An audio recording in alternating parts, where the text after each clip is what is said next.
worst possible thing you could say when you walk into a car dealership. I spent 5 years with Mercedes-Benz, 5 with General Motors, and the worst thing a person could say when they walk in is, if you could just get me to this payment, we got a deal. So your loan's probably still like 19, which means you got to pay to get out. You're upside down. It's called negative equity.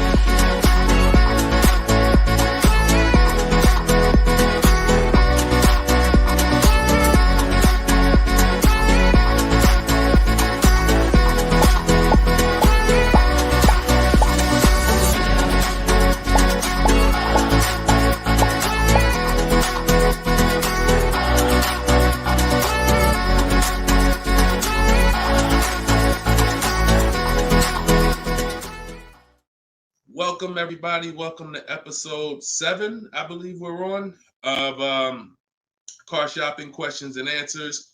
We're live. Today is Thursday, 3 p.m. If you're watching this right now, then you are live.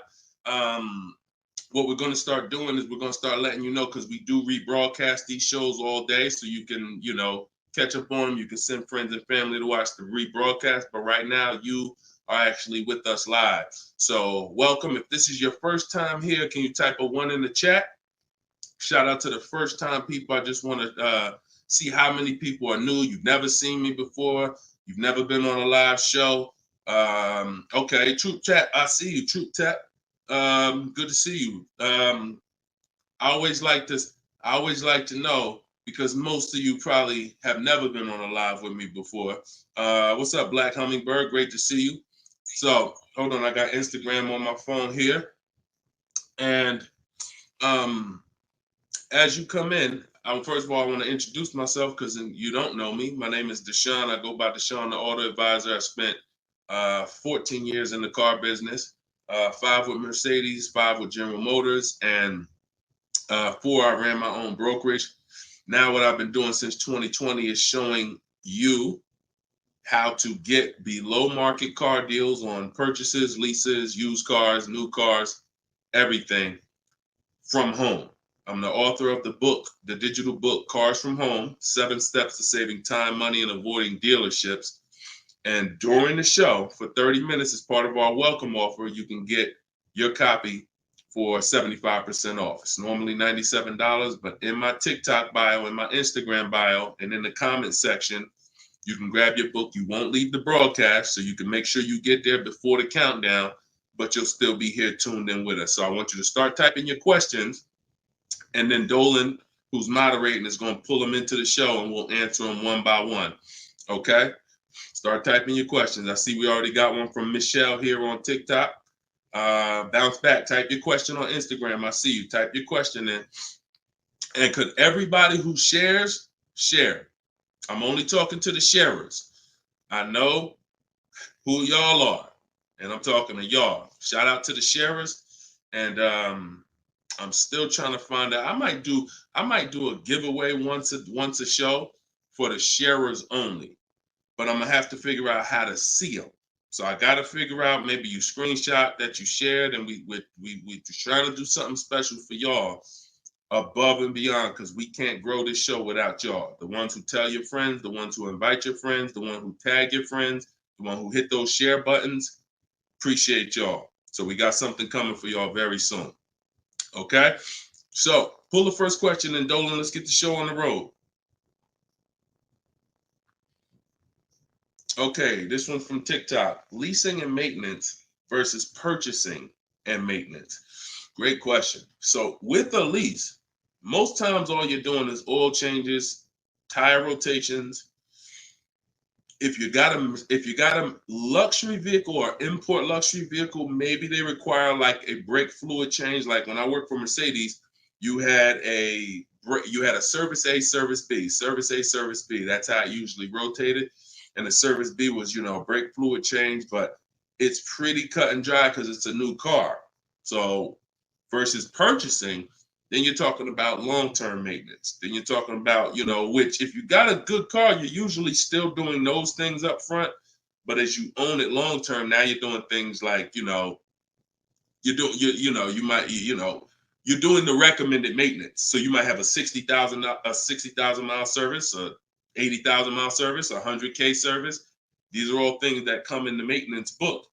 And with a lease, 99 times out of 100, we're not doing that. So, you know, it's a very, I'm not going to say we're not doing that, but if I lease, whenever I lease, I'm not doing those services because we're out of the car way before we ever hit that mileage.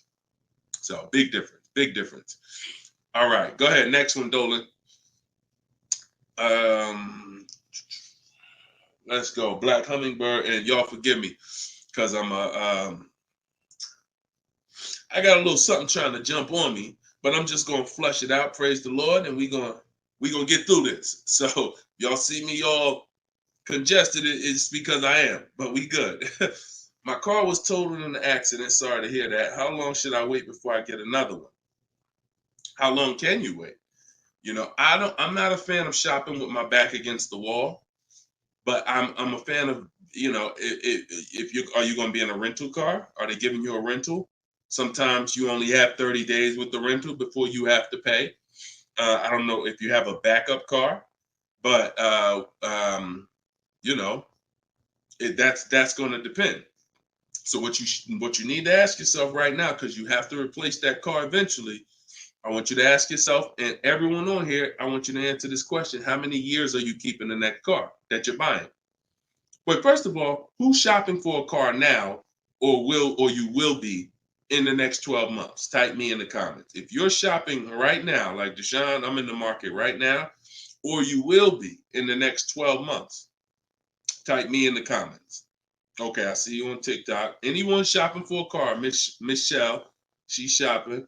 Okay, if you're shopping for a car right now, or you will be in the next 12 months, type me in the comments. All right, Black Hummingbird. Yep, I see you. El Rel on YouTube, I see you. Jesus on YouTube, I see you. All right. The first question I want y'all to answer, everybody, is how many years you're keeping the next car? How many years are you keeping the next car? This is very important because this is the buying versus leasing question. How many years are you keeping the next car is the buying versus leasing question. So your Black Hummingbird, when you shop, is going to depend on how long you have. If you got a backup car, then there's no rush. If you don't have a backup car, then you need to find out, are they giving you a rental? You know, because that's going to dictate. I can't really give you any more information without knowing that. So if you want to tap in, follow up, we'll try to get your follow-up question here. All right, go ahead, shoot the next one up, Dolan, and let's see if we can get the follow-up for Black Hummingbird. I'm shopping by used. I don't even know what that means. Go ahead, Dolan. Okay, this one's from TikTok. My third live, I need a used car by June 1st, so lost.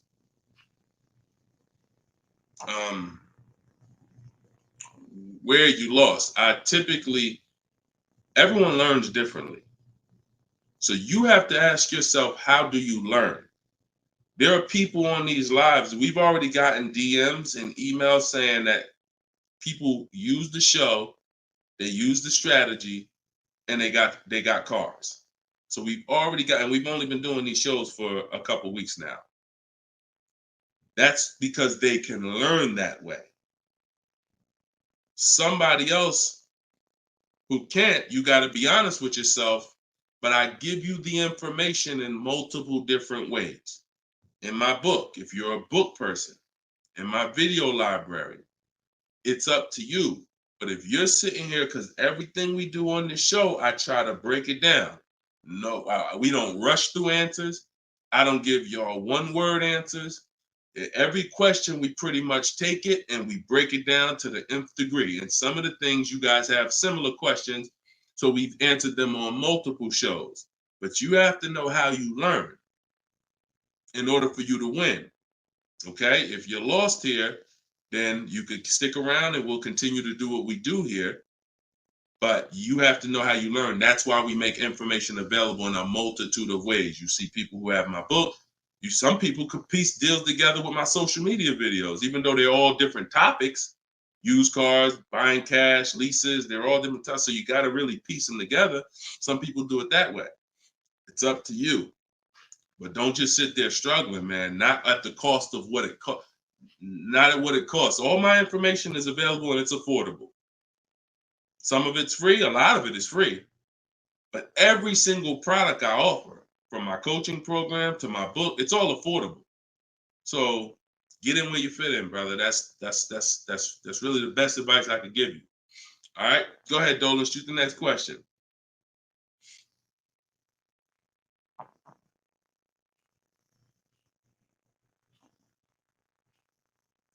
Okay, this one's from YouTube. LRel, what's going on? Peace, Deshone. I'm in the market for a used pickup truck for work.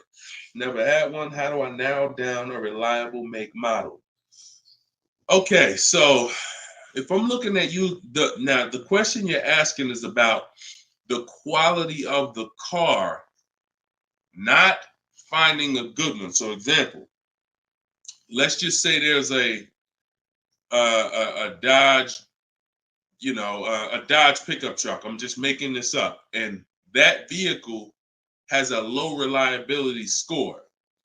It doesn't matter if I go find a good one and I use my steps, the steps I'm going to go over with you to find a great used car, because the car overall has a low reliability score.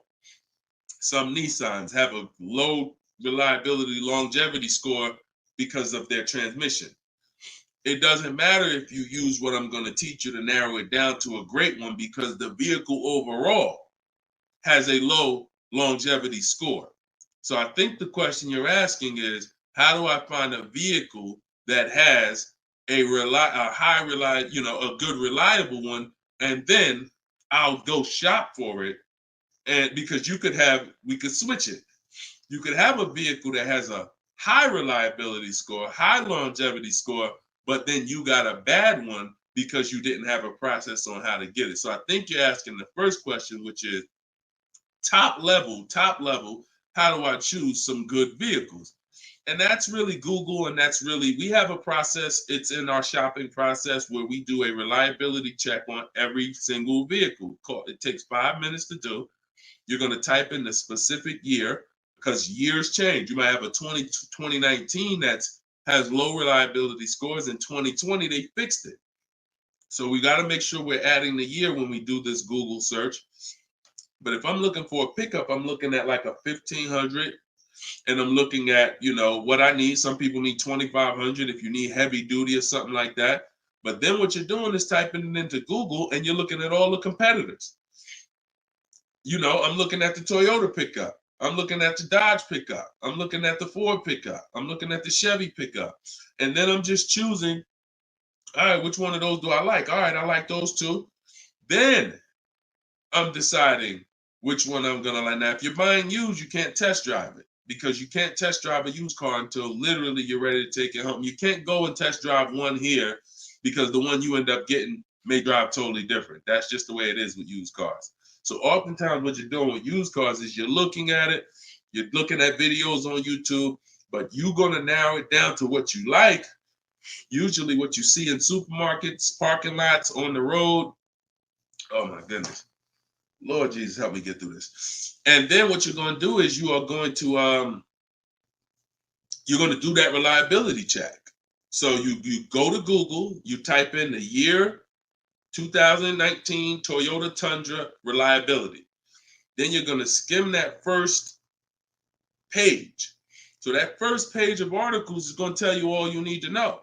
If you see low scores, if you see 7 out of 10 reliability, just skim that. Don't pay attention to any site from a dealer. This is part 4. This is in my book, because this is step 4. Because the next step after this car passes this test is now we're going to shop for it. You can't skip this. So that's why this is a really good question.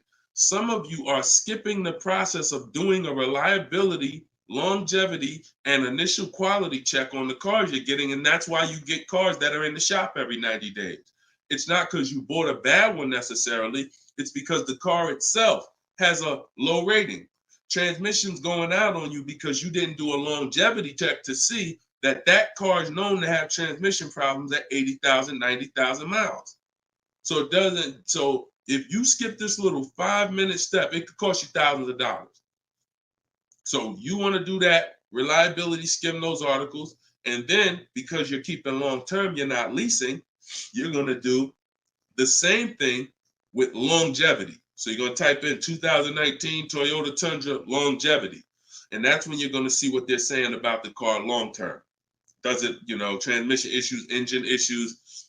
Sometimes it'll say right at the top, these cars are known to last 200 to 300,000 miles when properly serviced. Then then the only mission is, all right, the car itself has great scores. Now I have to find a good one. Okay? That's step one now. Okay? That's where you start. Great question. Okay, go ahead, Dolan. Shoot the next one up. All right, we got Philip on Facebook. Would you say buying or leasing is better right now? Also, what about down payment with leasing? So, all right, you should never be in a position where you're asking yourself, should I buy or lease this car? Based on what you feel. Yeah, so I feel like I should buy. No, the buying or leasing question is based on how long you're keeping the car. I have something that I do that I teach called the 8-year rule. The 8-year rule says that if you're not buying a car to keep at least 8 years, you should be shopping for a lease. Reason being is there is no way for you to get a great deal on a car if you buy it when you should have leased it. Because lease deals, when you get a great lease deal, it's so good, it's so low, it's so much less money out of pocket that it will take a buyer years to catch up with you. We did a scenario in the last show where we compared this deal that one of our students got, Frina, who uses my stuff.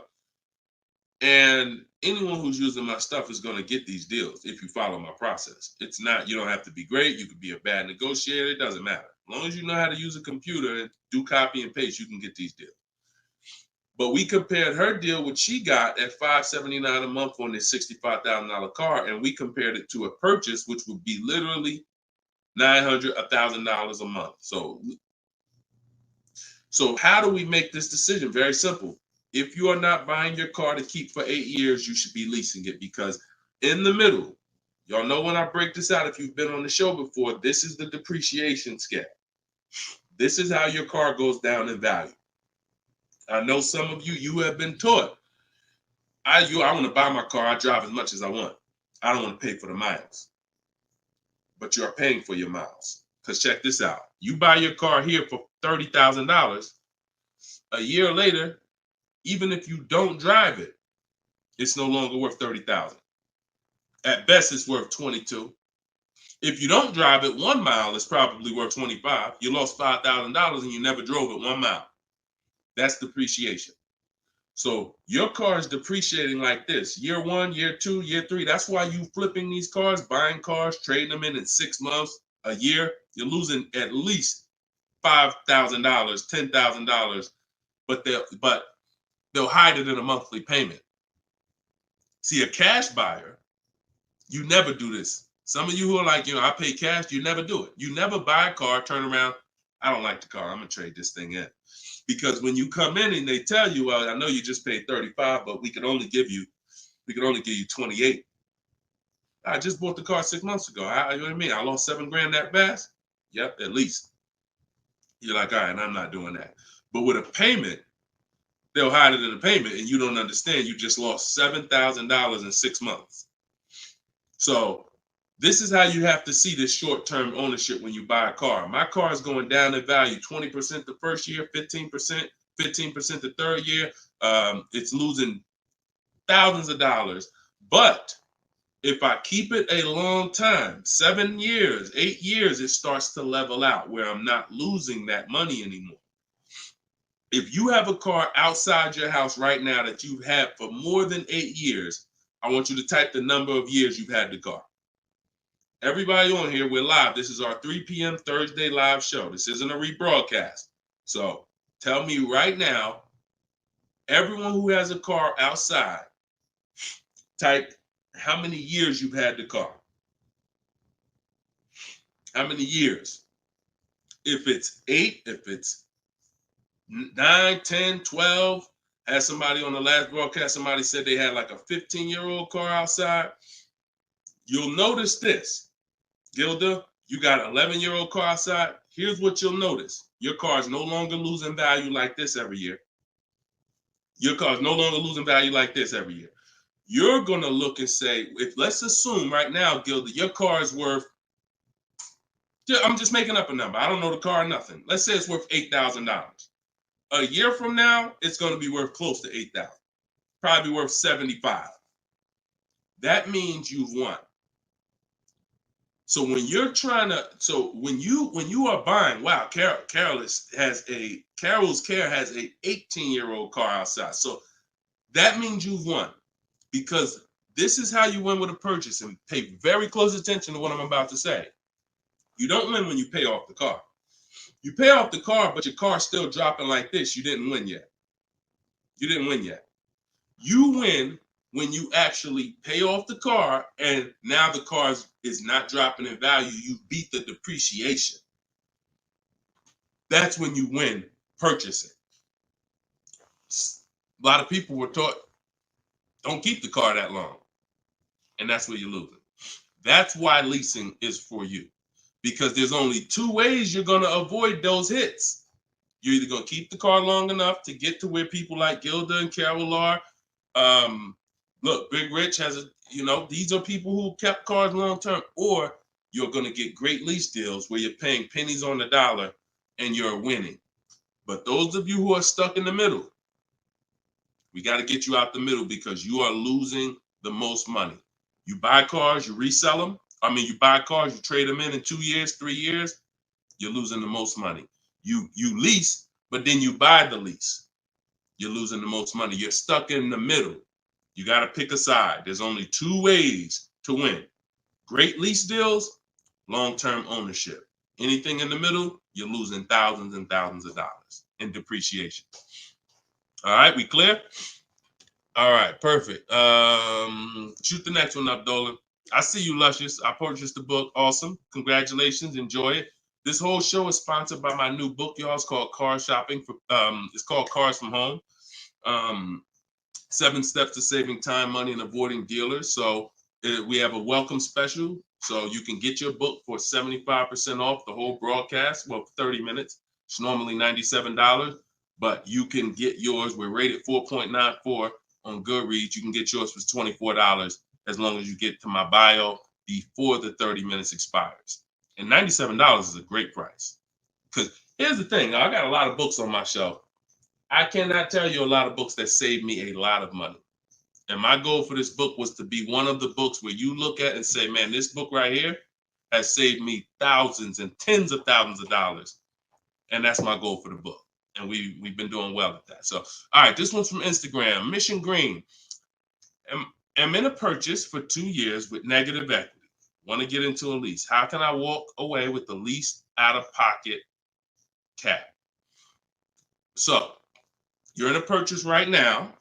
You realize, Deshone, I'm not keeping my cars 8 years. I want to transition to a lease. Okay, so what you're going to do, the first thing you're going to do is an equity assessment.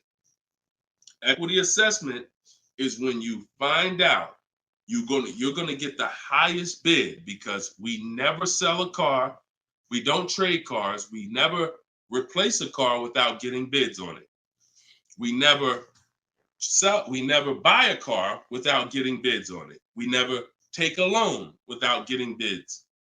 So what we are doing is we need to get bids, because bids are going to tell us what is the highest offer we can get for our car, which means that would be the smallest amount of negative equity we could possibly have.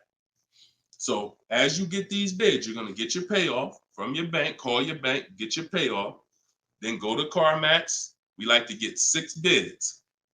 CarMax, Driveway, Carvana, Kelly's Blue Book Instant Cash Offer. Do not use kellysbluebook.com. It's nothing but a marketing website that it does us no good. Kelly's Blue Book Instant Cash Offer. Auto Nation Sell My Car, and Car Guru Sell My Car. Now, that'll get you 6 offers. And once you have those 6 offers, you'll know this is what my best case scenario is when it comes to my negative equity. That's my best case. There's 2 ways to get out of negative equity and get a car. There's 3 ways to get out of negative equity, but one of them doesn't lead to a car right now. So we're talking about the first option. That's what you do, and you want to pay the difference. So you're going to get all those bids, and you're going to look and say, okay, I got a $4,000 negative equity if I sell my car to AutoNation. They're the highest bid. Highest bid, $4,000 negative equity. I would not be taking any other money other than the putting it to the negative equity. If you got $4,000 in your pocket or anything and you're like, hey, should I put this down? No, we're going to get the next car with no money down. We need to minimize our negative equity by taking the highest offer from the online bidders. Now, once that happens, we close the gap, and that's the way to move. That's the best case scenario. So if you can't do that, then what you're going to do is you have to trade. This is the only time we trade cars. There is no other time where we are going to trade a car, because you don't get the most money trading a car. You don't get the most money trading anything. If you think about it, if you got a lawnmower and I got a bike, and I'm like, man, look, I'll trade you my bike for your I'll trade you my bike for your lawnmower. Neither one of us is really getting the most money that we could get. That's a trade. It's like a little compromise. I take a little less because I got something you want, you got something I want. It's different than me saying, you know what, I got a bike. Let me see the most money I can get for my bike, and then I come back and pay you for the lawnmower. And this is how you have to see it. This is why we don't trade.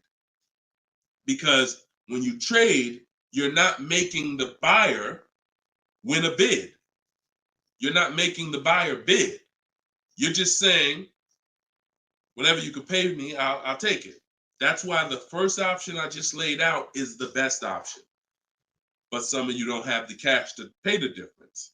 So you have to now forget about the old car right now. You shop for your new car and you get bids. So let's just say in that example, I find out I'm you. I can't cover the difference and sell to the online bidders. Now I'm going to start shopping for my lease. So let's say I'm shopping for a Jeep Grand Cherokee. I get my offers. I find out who wins the bid. I identify you're the highest bidder, and I'm going to that dealer and saying, okay, you're the best bid. Can you tell me what you could pay for my old car? I'm not telling them what I owe. That doesn't matter. I'm just seeing, what could you pay for my old car? And then I'm going to have them get an offer. Now, it's not, in 99% of the time, you guys, it's not going to be what you thought it was.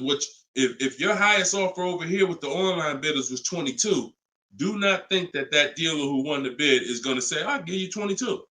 They probably say, the most I can pay for it is 20.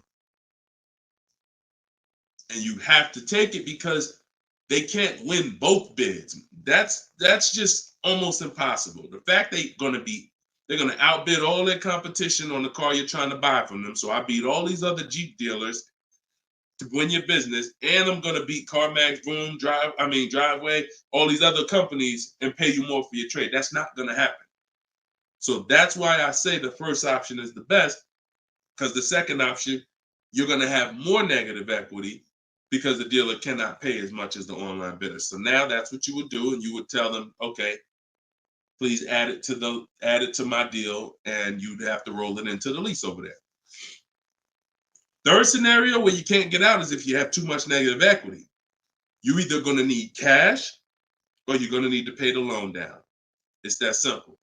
Because when you bring that negative equity over, the bank only has a certain amount that they're going to approve. If you're buying a $40,000 vehicle, they're not going to approve $55,000 because you got all this 10 grand negative equity, 12 grand, you're just trying to slap it on. You can have a 900 credit score. That's why I call negative equity the bad credit for people with good credit, because it can literally prevent you from getting a car.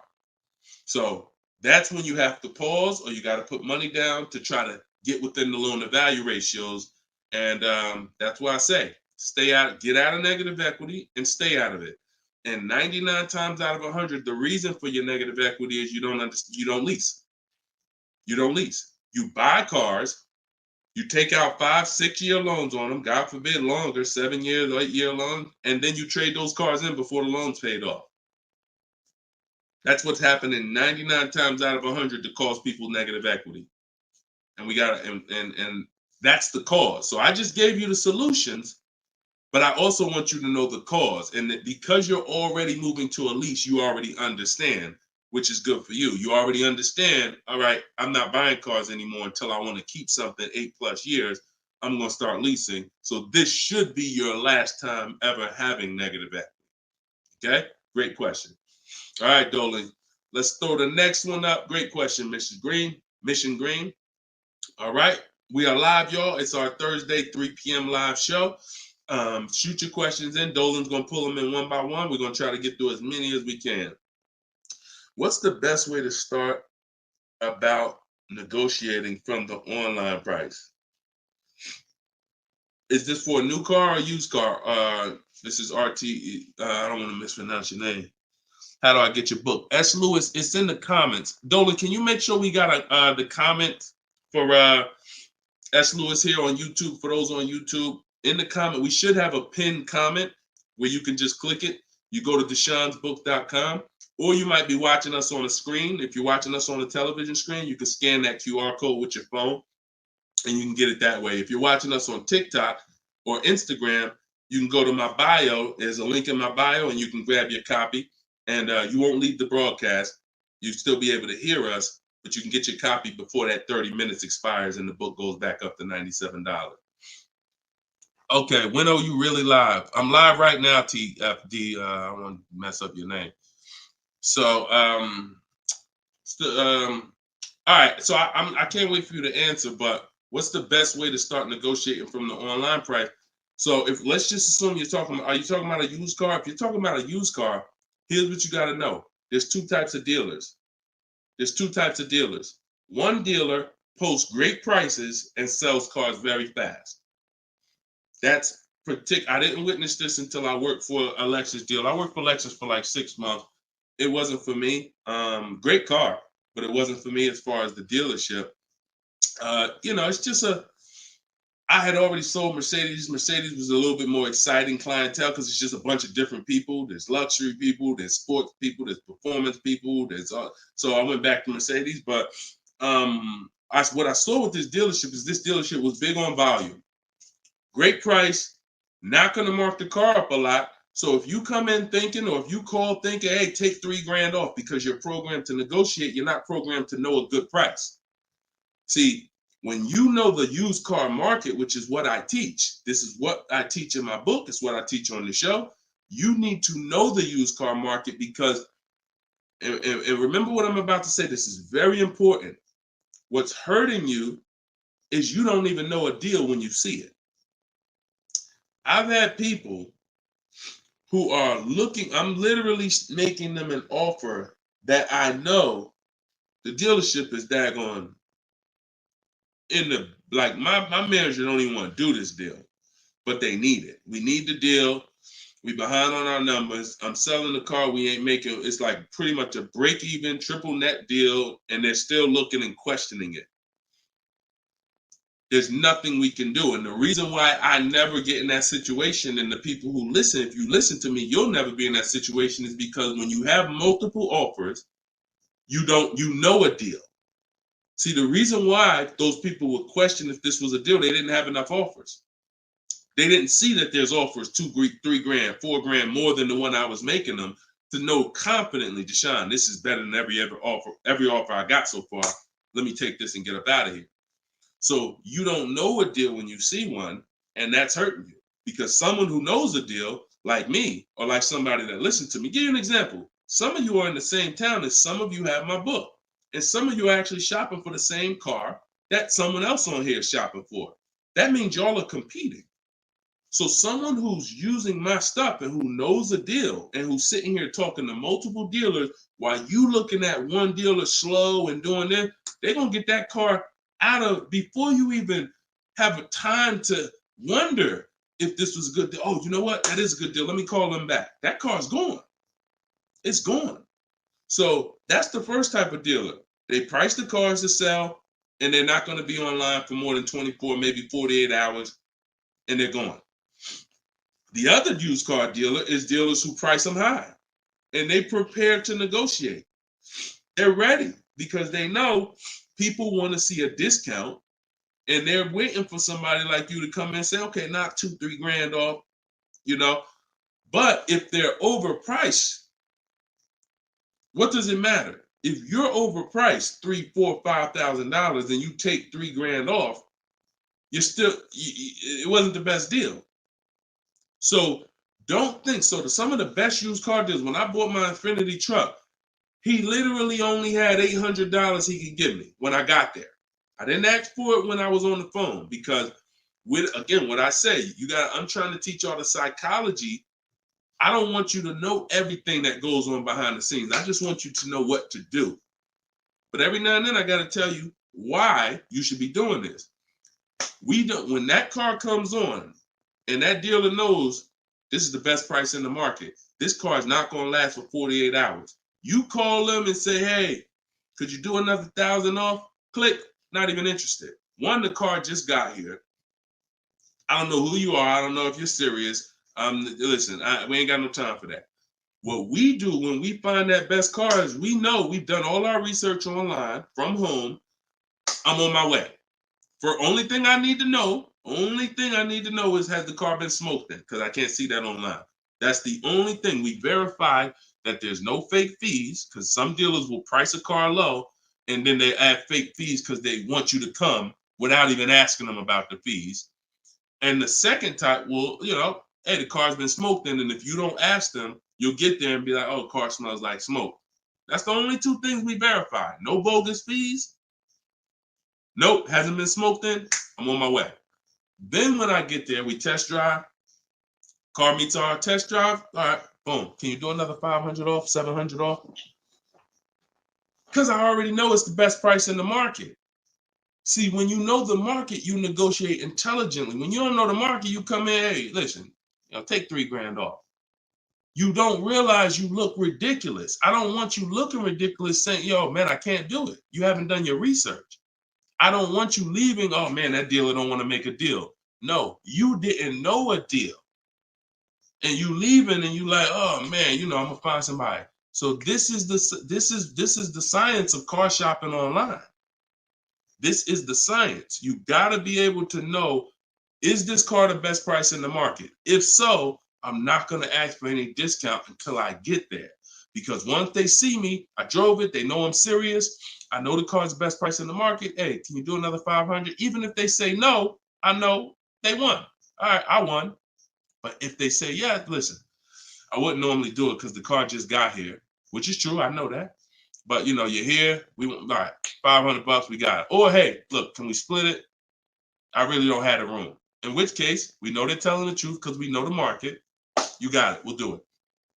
This is how you get below market used car deals. You don't just stumble onto them. You get what I'm saying? Is everybody clear on that? Type clear if y'all are following what I'm saying. Clear if you're following what I'm saying. You're not going to accidentally stumble into a below market deal. It takes strategy to get below market deals. If everybody could get below market deals, they wouldn't be below market deals. They'd be average deals. Does that make sense? All right, glad we clear. I see you, Michelle. All right, shoot the next question up, Dolan. Let's roll. Let's keep it going. I see you, Rose, on Facebook. All right, Blooming Chosen One from Instagram. Almost done closing at 1%. Let's go. Come on. Come on. That's what I want to hear. Come on. If y'all don't understand, Blooming Chosen One is about to close a 1% lease deal. That means her lease pay, I'm assuming that this is a woman. I can't see, so forgive me if there's no picture. She's about to close a lease deal at 1%, which means her lease payment is 1% of the MSRP, no money down. I just want to make sure it's clear, chosen one. We don't, if it's money down, it's not 1%. It should be like $400 a month. I'm giving you $400, car's $40,000. That's 1%. So, any tips on techniques for finding great deals on insurance? I use Insurify or I use Jerry. These are apps that shop on websites that shop multiple carriers. And I know it's Kayak and stuff like that, but what I found is Insurify has like insurance companies that we don't know about. It's painful shopping for insurance unless you have something that's actually, because think about all the insurance companies around us that will want to give us auto insurance. We don't know about them now. Small companies, they don't have the advertising budgets. So you want a tool that's going to connect you with all these insurance companies, not just the big name ones that we all know, Liberty Mutual, State Farm, that got the, $1 billion marketing budget. Some of the smaller insurance companies, we want to get those offers. And so Insurify.com, I'm not sponsored by them. I just love multiple offers. So I love multiple offers. And so any tool that gets me multiple offers on anything, I love. So yeah, that's what I would say. So keep me posted. I told you, I want to see your deals. See, she ain't even say what car she's looking at. That's how we know. See, people with no skills, all they talk about is the car. Just got the new Range Rover. Yep, just treated myself. Retirement gift. All they talk about is the car. And I'm not stepping on your toes, but you like Deshone, that's me. That's me. I know who I'm talking to. When you start getting skills and buying cars, making people bid 90 minutes from home, using my systems, the first thing that you're excited about is the deal. The car is second, but the deals, once this deal's closed, now I'll get excited about the car. All right, good job. Great job. I love it. Go ahead, shoot the next one up, Dolan. All right, from TikTok. Is it true that there is no need for down payment? That if you do it, it goes to the salesperson's commission. If you do it wrong, if you are doing a down payment, it's between you and the lender. If you go in and you're a payment shopper, then your down payment is usually going to go to commission. A payment shopper says things like, how much does that car cost a month? Okay, that's a little high. Could you get it to, could you get it like under 6? As a payment shopper. No idea about the numbers, just talking about payments. If you stop doing that, and if you've done that, see, I don't want to, look, I hope we're building a community here where people could be honest. If you've done that, type ouch in the comments. If you've gone into a dealer, looked at a car, and said, how much those run a month? What kind of monthly payments are on those? And I know that there's some people who are not gonna be honest, but this is how a lot of people shop. It's a payment thing. Yeah, okay, I appreciate it. I see. All right, I see we got some. All right, we got some people being honest in here. I see you, Michelle. I see you, Bye Lion, not Michelle. So that's where you get in trouble. So what do you do outside of that? You separate the payments from the car. The payment you handle when you're shopping for, look, Byron on YouTube said, ouch, just experienced this past weekend. It's terrible out here. It's great out here for us, okay? It's terrible when you have no strategy. It's terrible if you're winging it.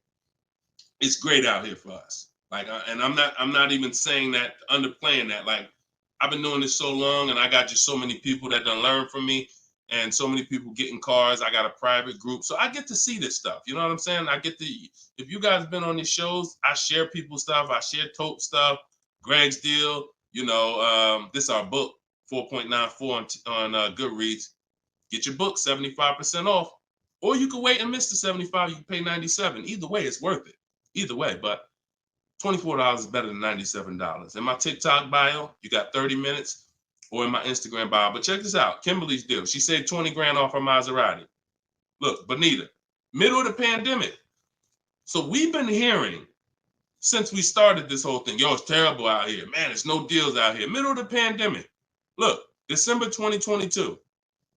Blood in the streets. Kia Telluride, one of the most popular vehicles of the last 3 years. Bonita, from home. Kia, 2023. 600 down, 600 a month. People paying $800-900. It's people right now that's going to watch this broadcast that has this particular car paying $700,000-900,000 a month for it. This same vehicle. So, Charles, Hyundai Palisade, top 5 most popular vehicles the last 5 years in this category. Look, $597 a month, $48,000 truck. So it's what you know. In fact, it's what you don't know.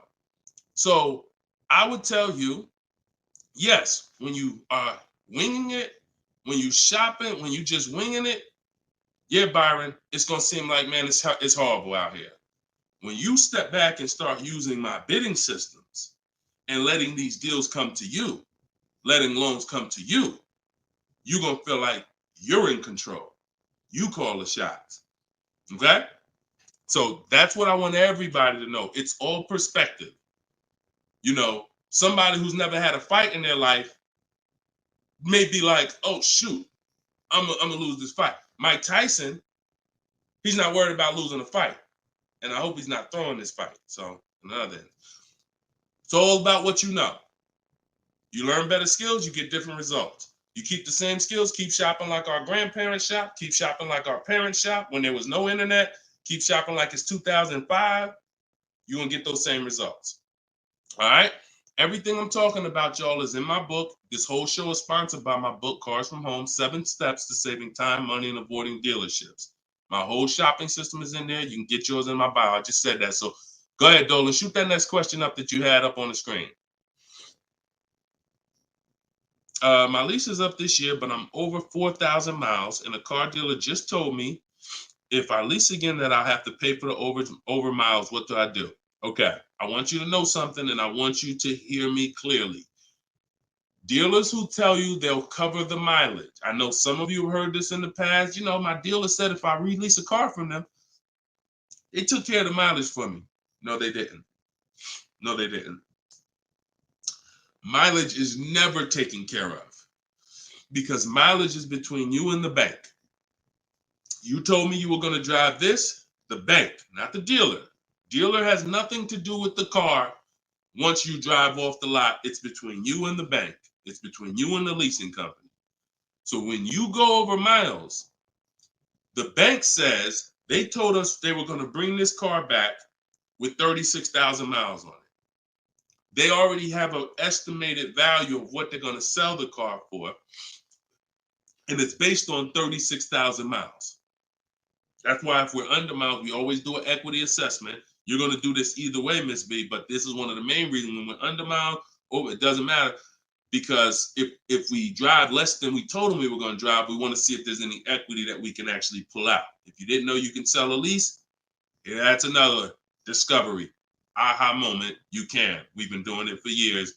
So, but going back to this case, if you're over miles, you got to pay for it because you can't give it back to them. It comes out of their profit. So what do we do to try to minimize this?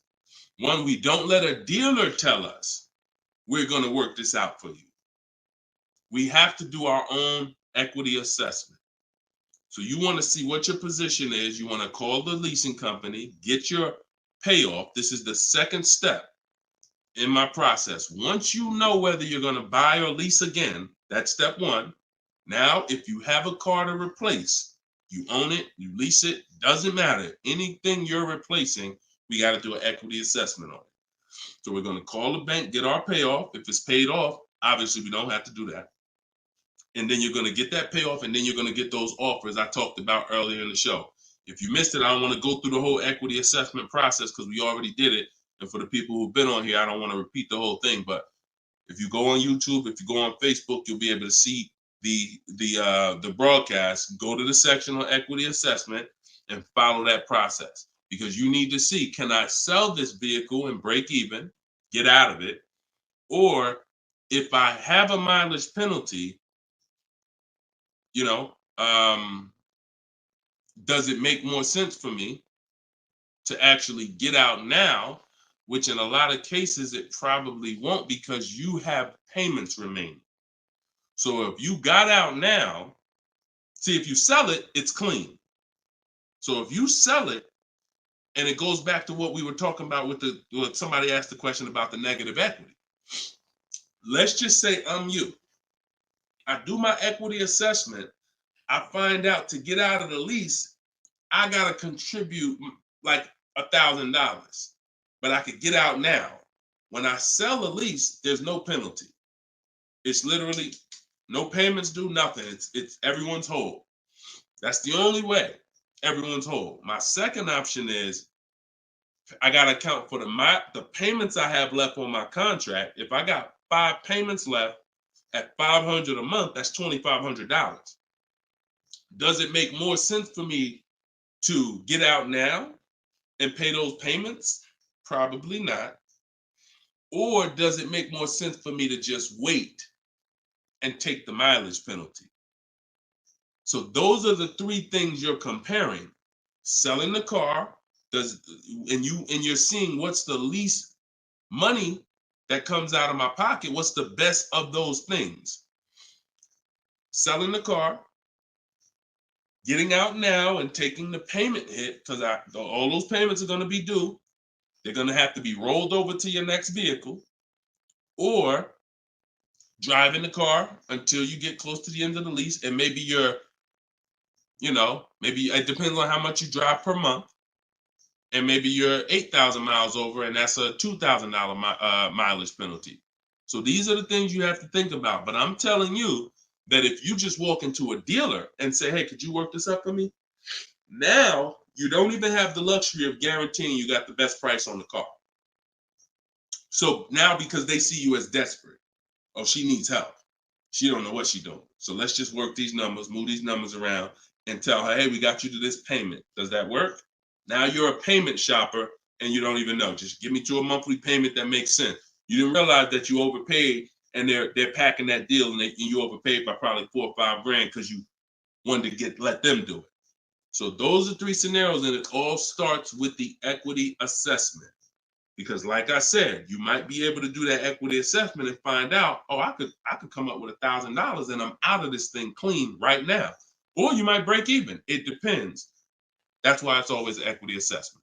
Equity assessment is probably everything in our process is important, but my God, skipping the equity assessment, you're skipping probably half of your transaction. Okay? And if you don't know how to do equity assessment, watch the show earlier. If you have my book, it's all in there. It's up to you. Go ahead, Dola, shoot the next question. Bought your book. Thank you for doing this. Thank you, Michelle. Enjoy it. Use it. Use it and win. For the rest of your life, use that book. And it's a digital book, so you don't have to worry about when it needs updating. I just update it.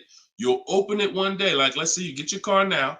A year from now, you open up that book and you're like, all right, I need another car. My spouse need a car. My child need a car.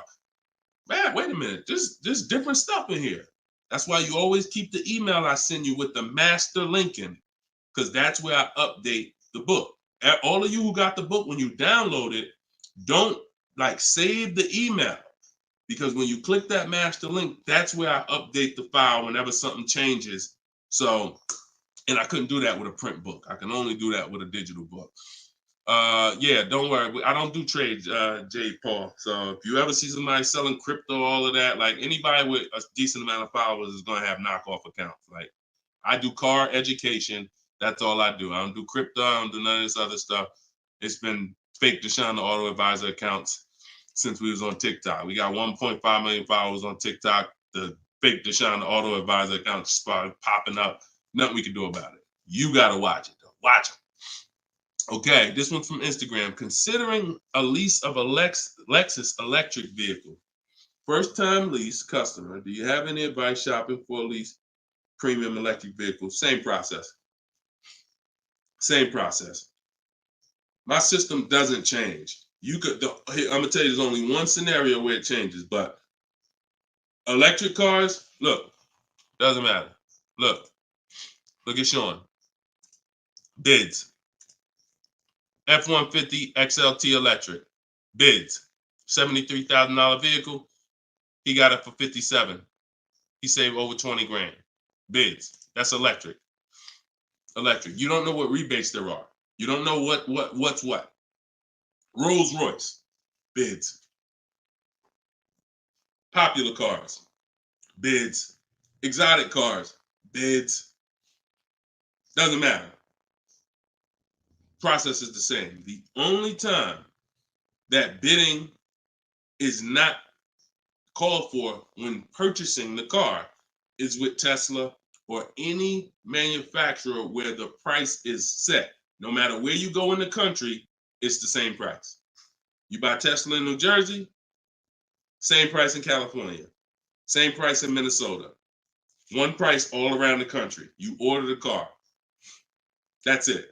I don't care if you have GM supplier pricing.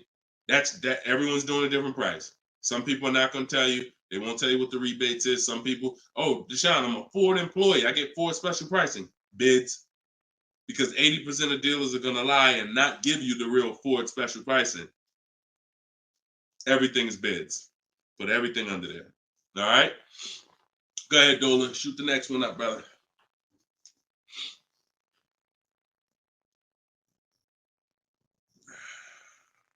No, you don't bid. You don't bid, Coco. You're making people bid. This one bounced back, Brian from Instagram. What's up? Hey, bro, I recently financed the BMW 330M, but the problem is they gave me a high APR. Sounds like a payment shopper. Listen, we got to take responsibility. You accepted a high APR. Now, how do you get out of it? Only way is to refinance. You can refinance or sell a vehicle. And so bids, what we do is, see, now let's just say for an example, you use our system we call the bank bidding war.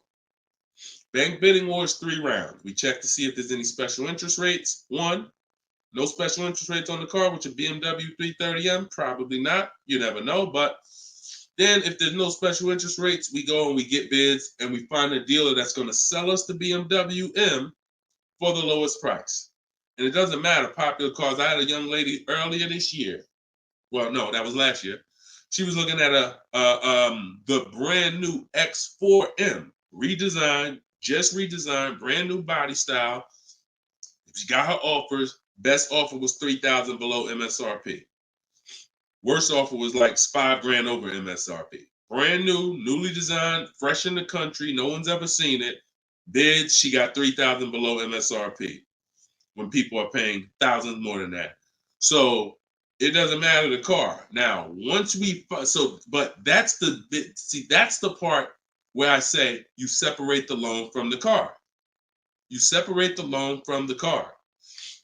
We find the dealer who's going to sell us the car for the lowest price.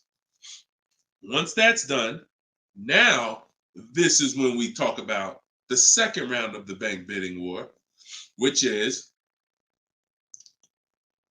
my bank, my credit union, online lenders, not the dealer yet. The dealer is round 3. The dealer's banks, the dealer's credit unions, that's round 3. That's the final round.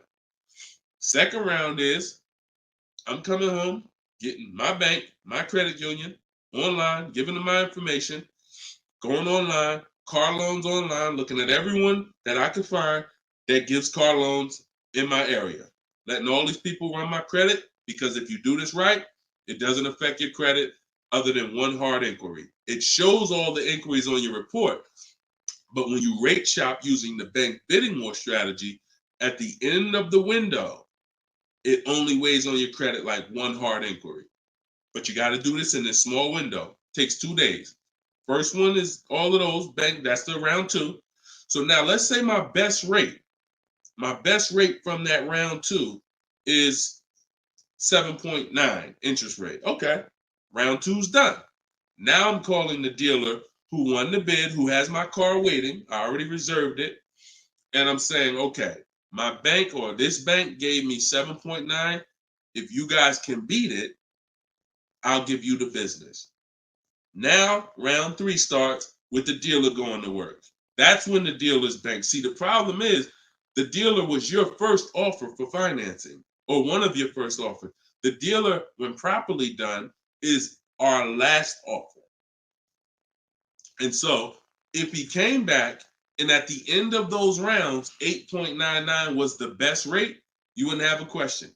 You wouldn't be questioning it. You wouldn't be saying, oh, man, how do I get?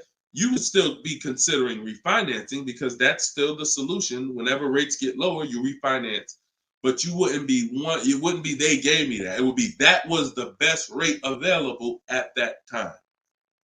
So that's why you need to get bids for future reference. But in your case now, all you can do is find somebody to refinance the loan.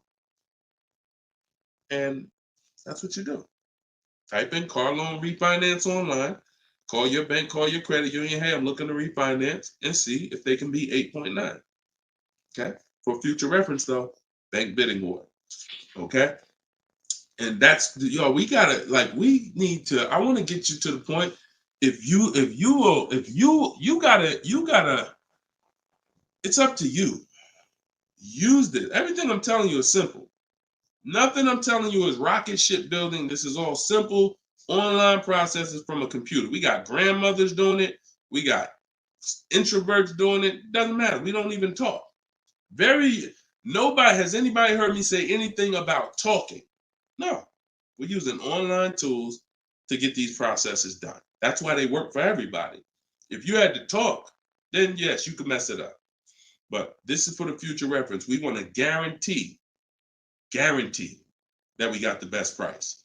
And the only way we're going to do that is with bids on everything. Okay? Go ahead, Dolan. Next question. Great question, though. All right. This one's from TikTok. Can24 Loco. Is a lease worth it if I know I'm going over the miles? You pick your miles. You pick your miles. I had somebody no, I don't even want to talk about him. Somewhere along the line they told him it was okay. So you pick the miles on a lease, and I would never in a million years pick less miles than I need.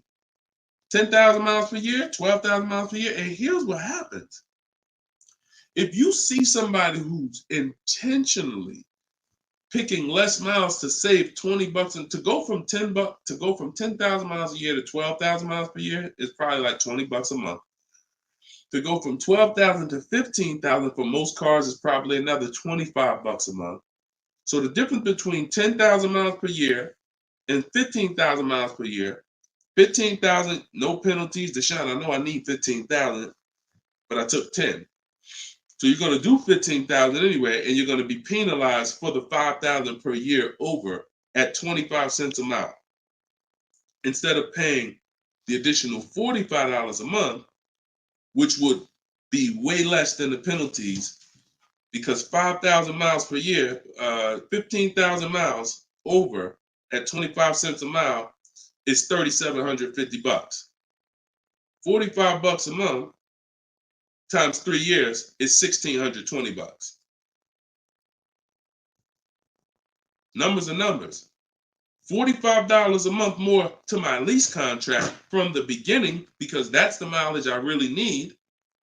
I'm paying $1,620 extra over 3 years to have a comfortable lease experience, no penalties, and I can enjoy my lease.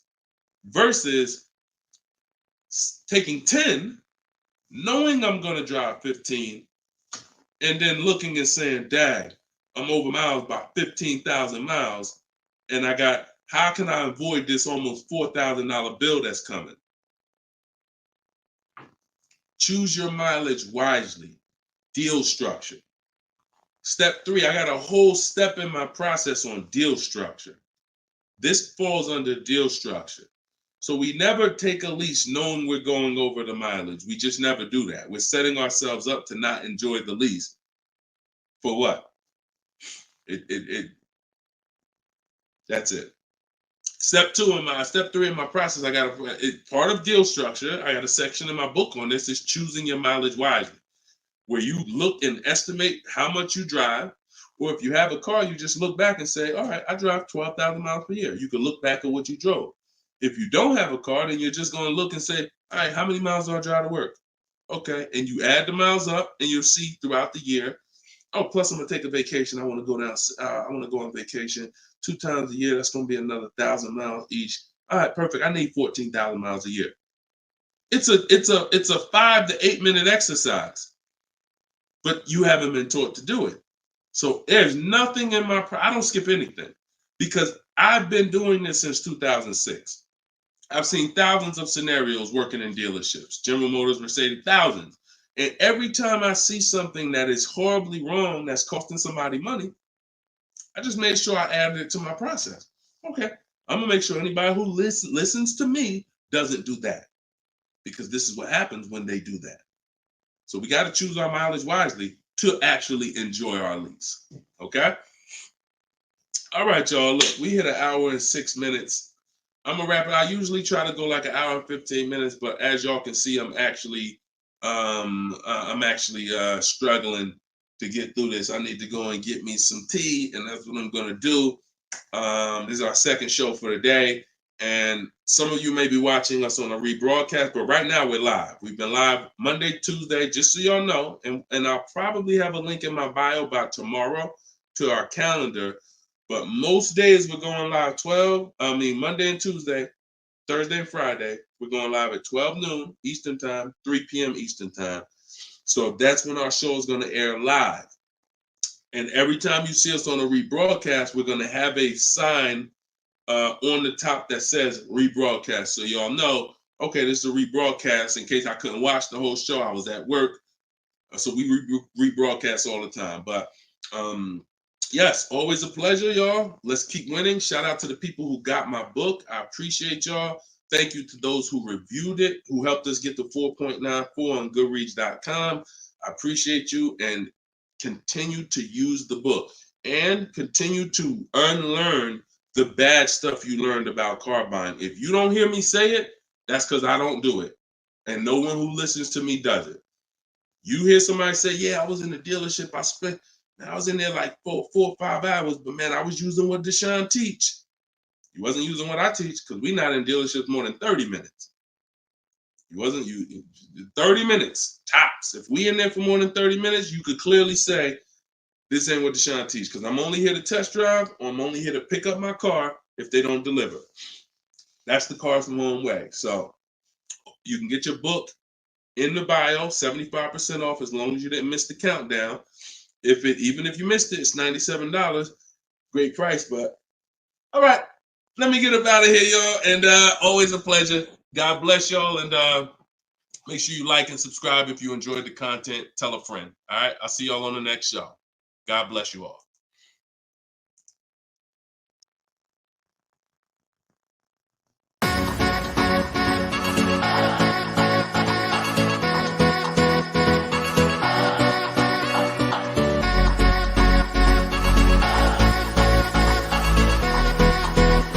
The worst possible thing you could say when you walk into a car dealership. I spent 5 years with Mercedes-Benz, 5 with General Motors, and the worst thing a person could say when they walk in is, if you could just get me to this payment, we got a deal.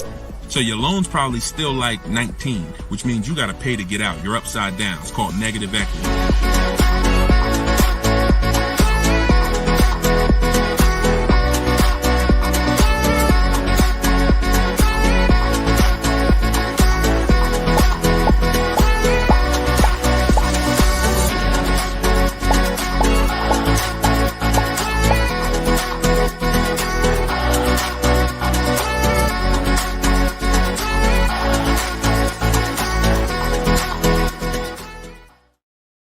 What is going on, everybody? Welcome to episode 9.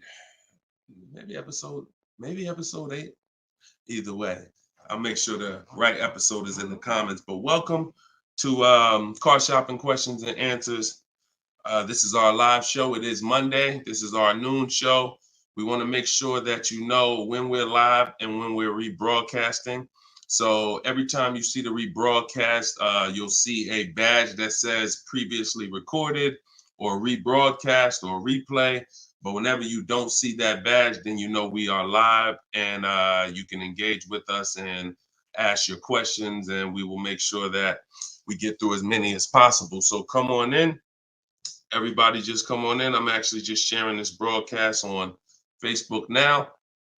And on TikTok, welcome. I see you, Claudia. I see you, Dreamer. You guys can start typing your questions in. And let's do a little housekeeping first while we let the first couple questions come in. If you don't know me, this is your first time ever on a live with me, type the number 1 in the comments. I want to give a welcome to the first time people who've never been on a live with us before. And welcome back to the people who've been here before. I'm your host, Deshone. I'm known as Deshone the Auto Advisor. I spent 14 years in the car business with Mercedes-Benz, General Motors, and running my own brokerage. And now what I do is I teach people the science of car shopping from home. I'm the author of Cars from Home, my new digital book, 7 Steps to Saving Time, Money, and Avoiding Dealerships. And everything that I talk about, everything if you've seen any of my social media videos, everything is based on one of the 7 steps in our shopping system. So we don't hold back. So you guys can come in. I see a lot of people on TikTok coming in. Could y'all start tapping the screen if you're going to spend 10, 15 minutes with us? We're usually here for at least an hour. If y'all can start tapping the screen so we can let TikTok know we're about to talk some serious money over here. Frankie, I see you. Good to see you, Frankie boy. Thanks for sharing. Shout out to the sharers. And whenever we have the first question, we will certainly get down to it. Also, if you, all of you do have the opportunity to get my new digital book at 75% off. I always like to let you know about this welcome offer. The book is normally $97 and it's currently 4.94 stars on Goodreads.com. So thank you to all of you who have taken the time to rate the book, to review the book.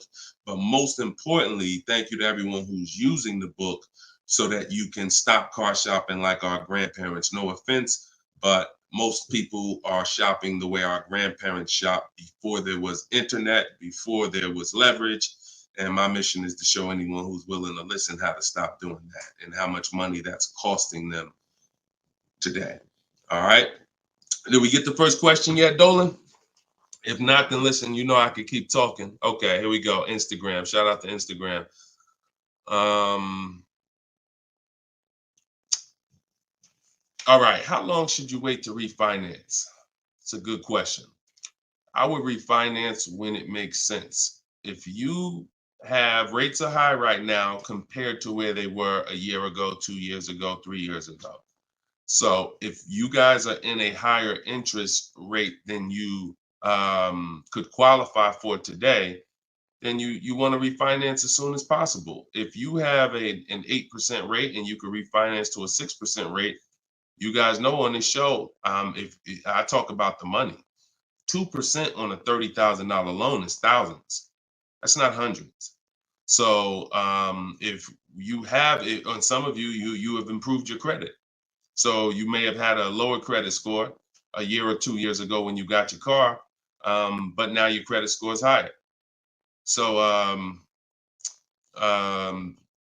you want to make sure you are following this guideline though. Most of the people who want to loan you money want you to take more for longer. That's just what they want you to do. I am of the mindset of you don't want to stretch the loan out long. You don't want to stretch the loan. You don't want to stretch so if you've already paid for a year or two, you don't want to stretch the loan out longer because they'll want you to take it longer. They'll tell you right up front, if you take a 6-year loan, your payment's going to be this. Meanwhile, you've already paid for 2 years. Don't fall in love with the new lower payment. Fall in love with paying as much as you can at the higher interest rate. So if you can pay a higher payment for 4 years, pay the highest payment you can to get the loan out of the way faster. Don't be tempted to stretch out the loan and go longer with it. Or else you're falling into that trap.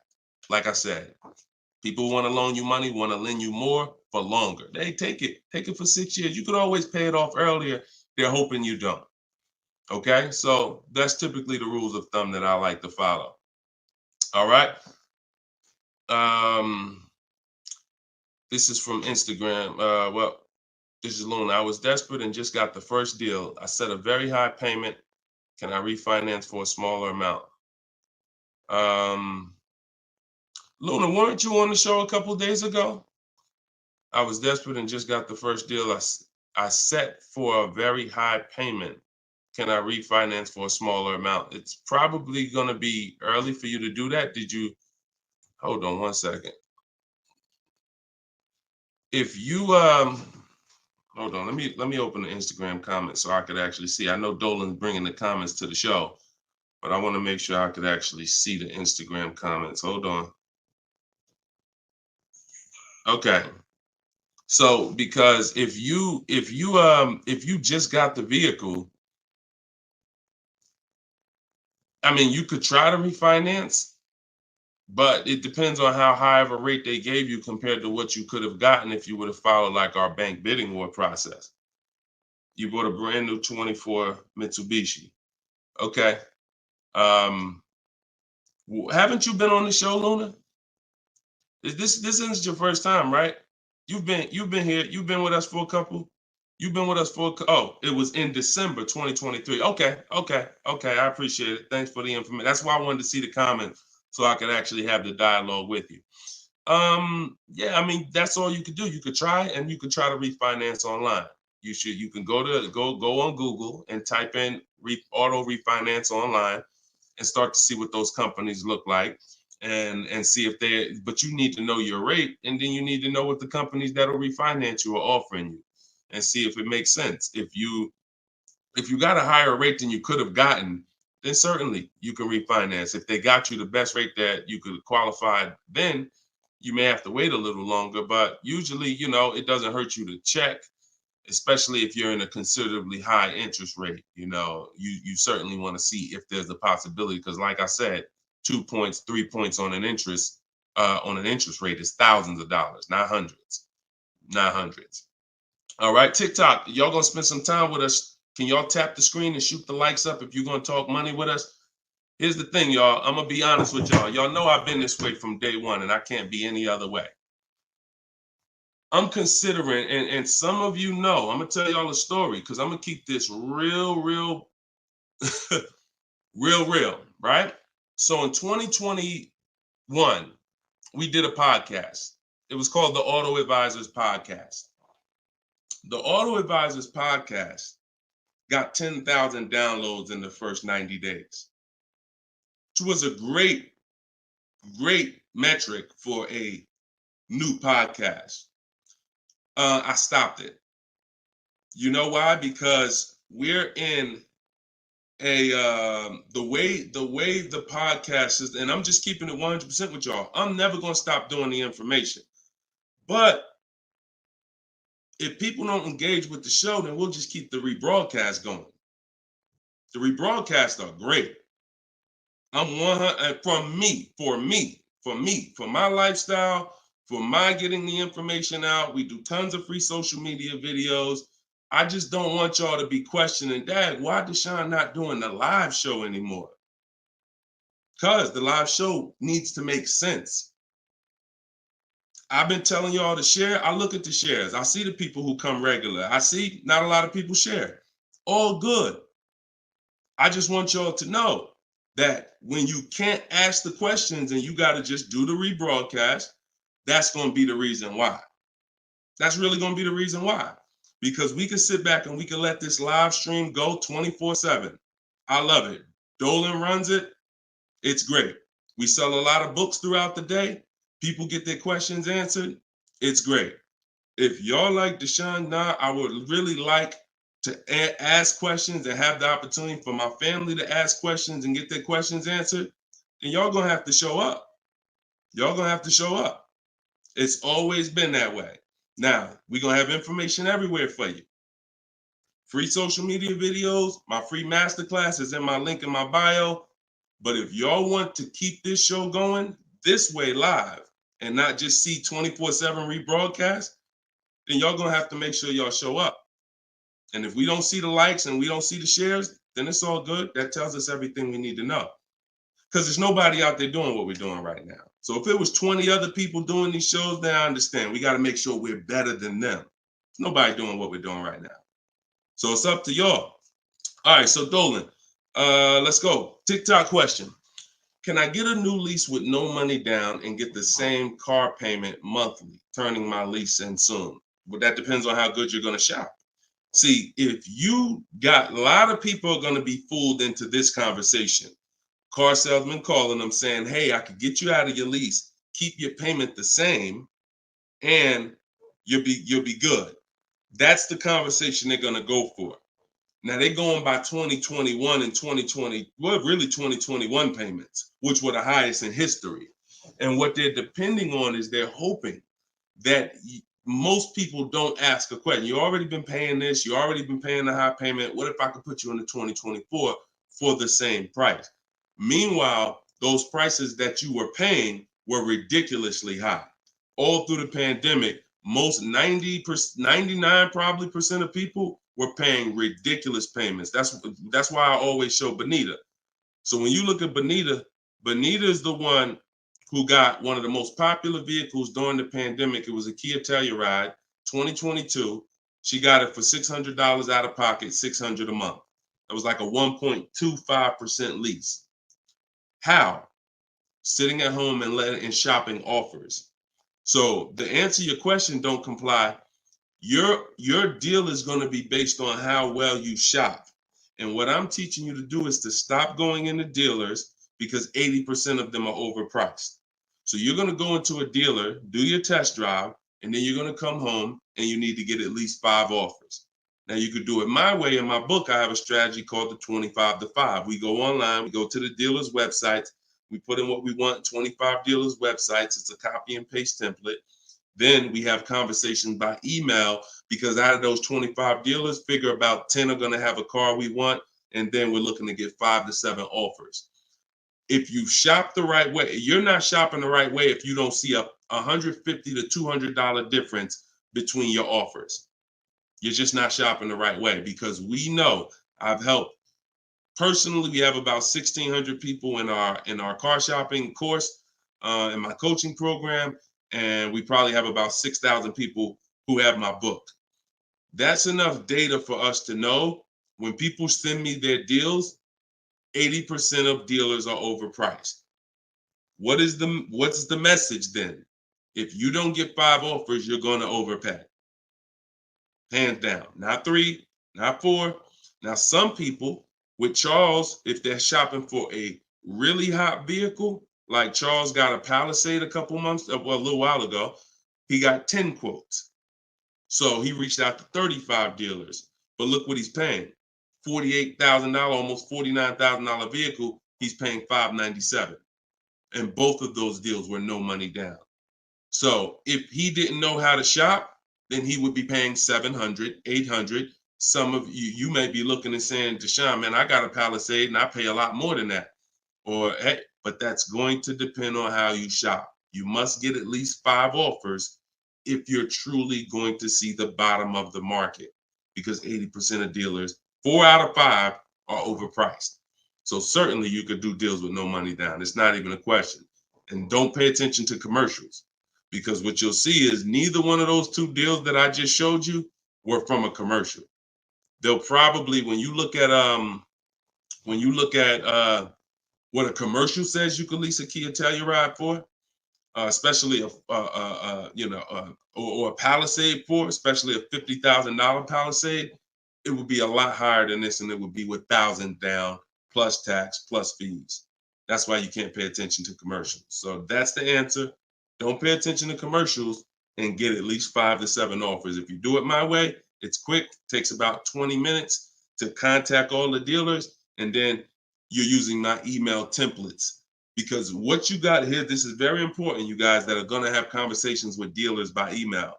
You must know how to keep the conversation on your terms. You must know how to keep the conversation moving forward when people ask you, hey, can we get on the phone? Hey, can I get your phone number to call you? Hey, when can you come in? You must know how to have the conversation stay on your agenda. That's why I wrote the scripts. But even if you're not using my book and my scripts, make sure you are committed to staying the course, that you're not getting on the phone, you're not coming in, and that you're going to be shopping from home. Okay? Because salespeople will try to get you to come in. All right, go ahead, Dolan. Shoot the next one up.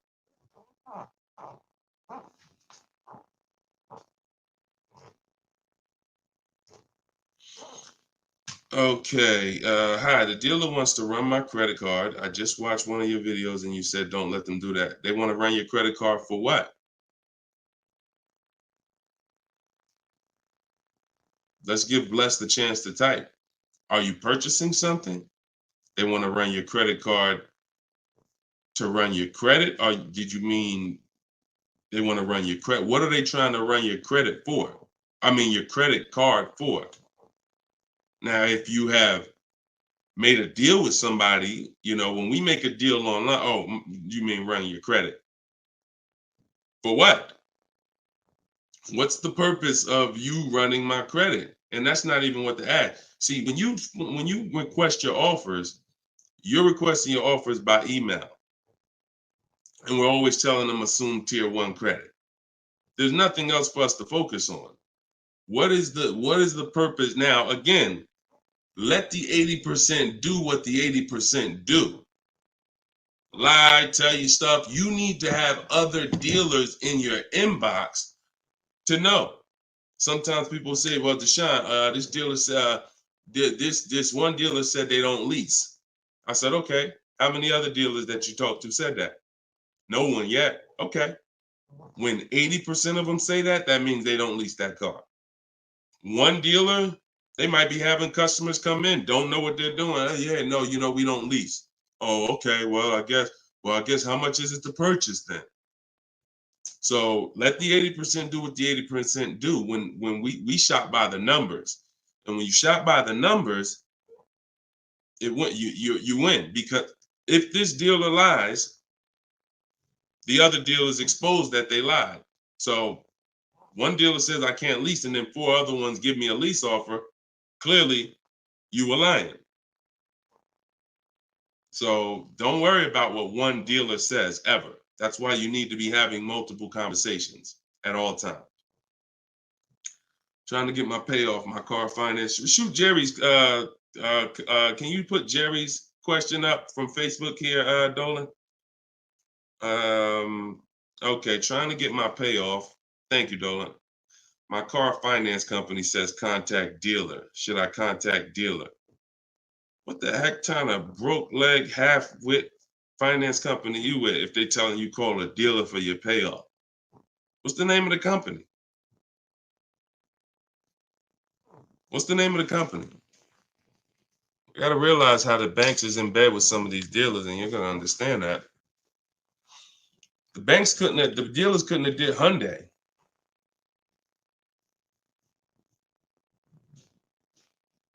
Why would they tell you contact the dealer for your payoff? Scumbag. I would call and speak to somebody else. The dealer has nothing to do with the car. If you don't pay that Hyundai, you don't pay your payment for 3 months, is the dealer coming to get the car, or is Hyundai coming to get the car? No, forget about the dealer. The dealer is just a franchise. They're there to sell you the car and put the deal together. Once you drive off, it's between you and the bank. It's between you and the leasing company. So why would the bank be telling you to go to the dealer? It's kind of like they're sending you, all right, so if you're calling for your payoff and the dealer says, oh, well, I'm going to charge you this much and this much and this much, because people will try to get their payoff, or people tried to buy their leases out, which is a terrible idea in most cases, but people were doing it and dealers were charging them a lot of money on top of their payoff, charging them fees on top of the payoff to buy their own lease. So I would call Hyundai and I'd ask for somebody else. I literally try to escalate that. Can I speak to a manager? Can I speak to somebody? Why are you telling me to call the dealer when the dealer is not who? The dealer has nothing to do with the car anymore at all. From the day you bought it, it's between you and the bank. You're the one that I owe. Why can't you tell me my payoff? And I would speak to somebody until I can get somebody on the phone who could give me an intelligent answer. That's ridiculous. That's ridiculous. TikTok quiet today. Y'all quiet on TikTok, boy. What's going on? Are y'all gonna send questions in? Let's keep them coming from Instagram then. TikTok, y'all usually be the ones sending the most questions. Let's go. What's up, Ron? What's up, James? Let's go. Type in your questions if you want. Let's go. We'll be here for about an hour. Deshone got the ebook. Sent email templates out, got responses, perfect. Using the counter offer calculator, perfect. And they usually, and they either stop communicating or say I have to come in to do any further negotiations. We have scripts for that. We have scripts for that. No, none of the other dealers I speak to have said that. Just go to the script. Every single thing is a script because I know what they're going to say. I had to use those same templates. So always keep the conversation. When you make the last counter offer, it's always a question. That counter offer is a question. So now when they come back and say anything, you look for the script that replies to that and keep the conversation moving forward. You know, once you send the counter offers, now you're just getting to the point where you're trying to see who's the best one. That's it. The counter offer calculator makes counters based on the best offer. So whatever that best offer is, it counters everyone. See, and they may stop communicating because they're already high.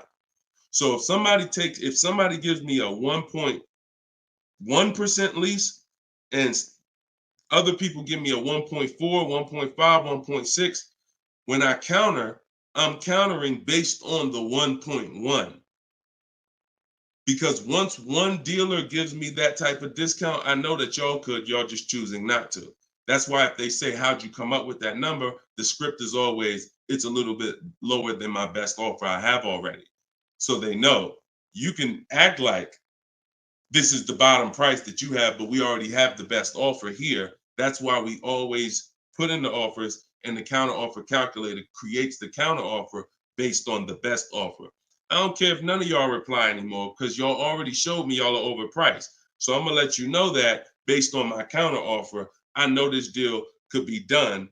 And if the lowest offer, which may happen, says, look, I don't have no more room, I gave you the best, and I snatched that offer. As long as you got 5, then that's really the bottom. And that's the purpose of the counter offer, is to make sure before you close the deal, you have made a counter to make sure you know where the bottom is. But don't let them respond. Forget it. They probably, oh, he made this low offer. You know you could do that deal, but that's all right. I'll get the car from your competition. All good. All good. All right, next question, Dola. All right. All right. That might not have any other questions. I have an isolated event. Car was totaled. Check getting cut this week. Can I pay to speak with you 30, 60 minutes for the single purchase? No. No offense. I've been helping groups. You gotta understand, y'all. Look, I have been helping groups buy cars. Look, let me show y'all something, okay? And I'm saying this so y'all understand, right? Since 2021, this is my private group right here. All right. This is my private group. We have 1,400 people in the group. Now, not everybody who joins us in Maps Academy joins the group, because some people just don't come to Facebook. They'll come on my Zoom coaching calls. But this is how I help people one-on-one. Not even one-on-one. This is how, when you see, can everybody see this? I just want to make sure everybody can see this. This is how I work with people. If you're getting my book, you got my book, you got my strategies. This is what we've been doing. Look at the dates. Look at the dates on these cards. All recent. So I don't work with it. It makes no sense for me to work with somebody one-on-one. I don't have to. The people who have been in my group since 2021, we get to the deals, because there's no situation that you're in that's a special situation. I guarantee you that. It doesn't matter. I've had thousands of scenarios. Nothing that you have is special where it requires this special process. Your car got totaled, you need a car, you're going to follow the 7 steps. That's not going to change. If you don't have a car, you can skip the equity assessment. The rest of the 7 steps apply. It doesn't matter. You think you need a special plan. No, you need a plan. And that's the plan that I have in my book or in my group or what I'm answering here. So you can feel free to ask your question. But your situation, this is very common. There's probably 1 million people around the country in your situation right now. Car was totaled, need a car. Common, very common. I know it's like overwhelming for you, not for me though. Super common. Okay, yeah, check your spam, Jerry. Check your spam or your junk folder. All right, Troop Tip. You see that question from Troop Tep on TikTok, Dolan? Unless you got something before that.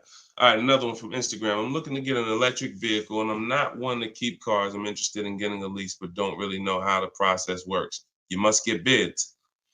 You must get multiple offers, or you're going to overpay. Electric cars, doesn't matter. Same process. Bid, exotic cars. When you look at, Sean's getting an electric truck. He probably got it already. But he sent me this message, and he was looking at a $73,000 F-150 Lightning. He ended up getting $20,000 off the truck. Now he's buying it. He's not leasing it. So,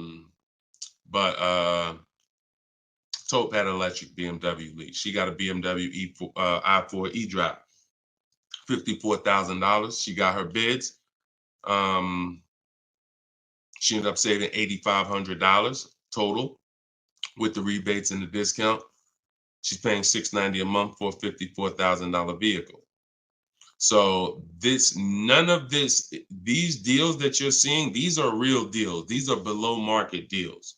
These are not going to be had going into dealers and negotiating because one, you're never going to get that deal from an 80% dealer. It's not going to happen. An 80% dealer will never discount the car enough for you to get the best price.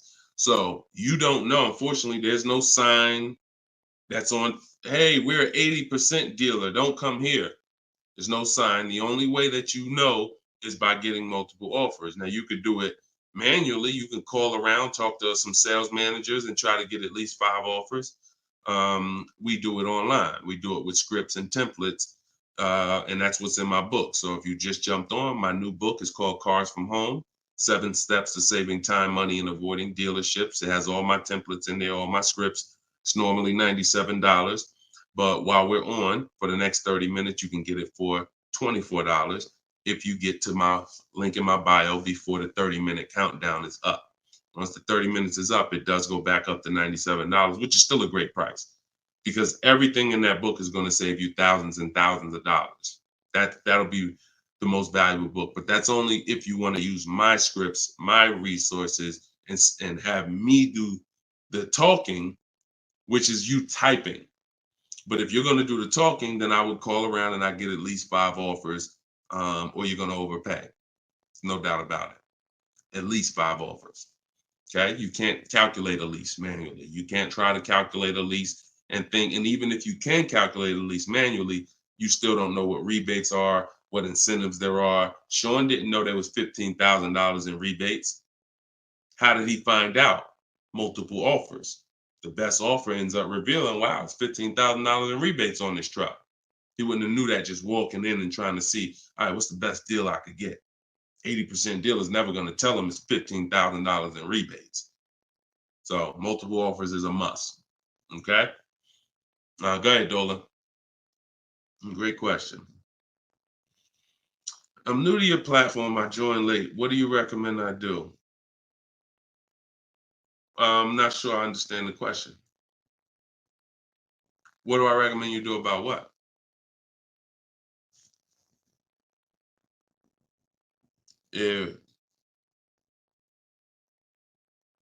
Yeah, Troop Tap.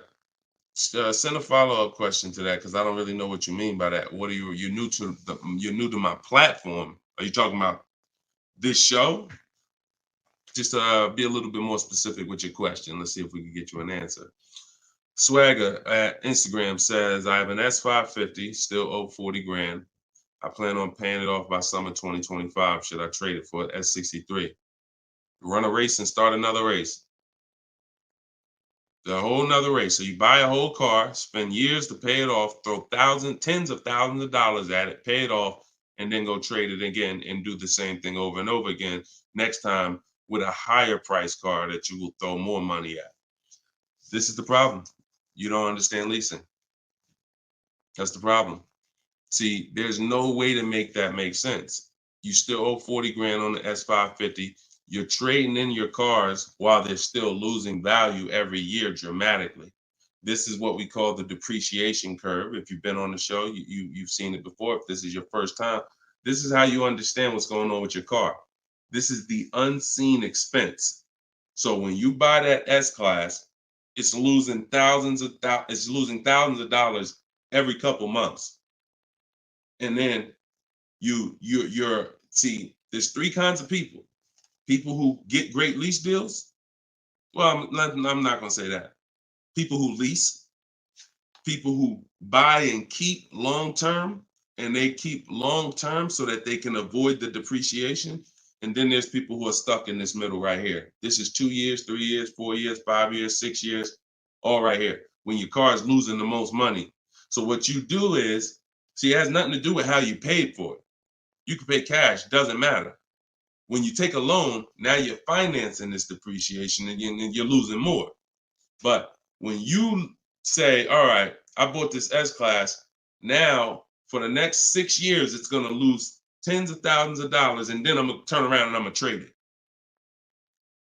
You never get to a point like where you can win for the purchase. See, some of you've been taught paying off the car is the win. No, it's not. Paying off the car is not the win, because if the car is still losing value like this, if this is the way it's still depreciating and you get rid of it anytime while it's like this, you lost. You lost. The key is to keep the car so where the depreciation starts to look like this. So now, if you were here and you had a 10-year-old S-Class or 11-year-old S-Class, maybe it's worth 10 grand. And maybe a year from now, it's worth 9,500. It's not losing that much value anymore. You outlived the depreciation. That's when you win. That's the purpose of the purchase. There's nothing else important about purchasing because it's expensive. There's nothing else important about purchasing. No other benefits, in my opinion, about purchasing other than I can get to the point where I get here. I can pay off the car. What does that matter? It's still depreciating. I'm losing thousands. Now I'm gonna go trade it in, and I'm not gonna get anything for it because I'm replacing the car in its deepest depreciation phase. And I just haven't learned about leasing. I was taught not to lease. So that money you're tying up, when we were in Mercedes, a great deal on an S-Class. A great deal on an S-Class would probably be, they did them a couple times a year, probably could get one for about 13 and change. That was like a great deal, right? So 13 and change, you're talking dividing that into the MSRP, which was about 110.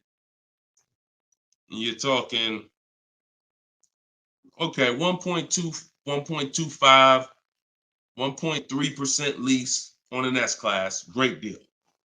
Now, y'all know I always teach the steal is under 1%. You're really not going to ever see an S-Class lease under 1% unless they just really want to get rid of them, but that's really never going to happen. 1.2, 1.3, 1.5 is the max. You're paying too much for a car you're leasing. But I want to give you a scenario. At $1,500, you're still under what you're paying for your car. See, because if I walked in and I wanted to lease a brand new S-Class, if I lease it and I'm paying $1,400 a month, then I'm driving a $115,000 vehicle, right?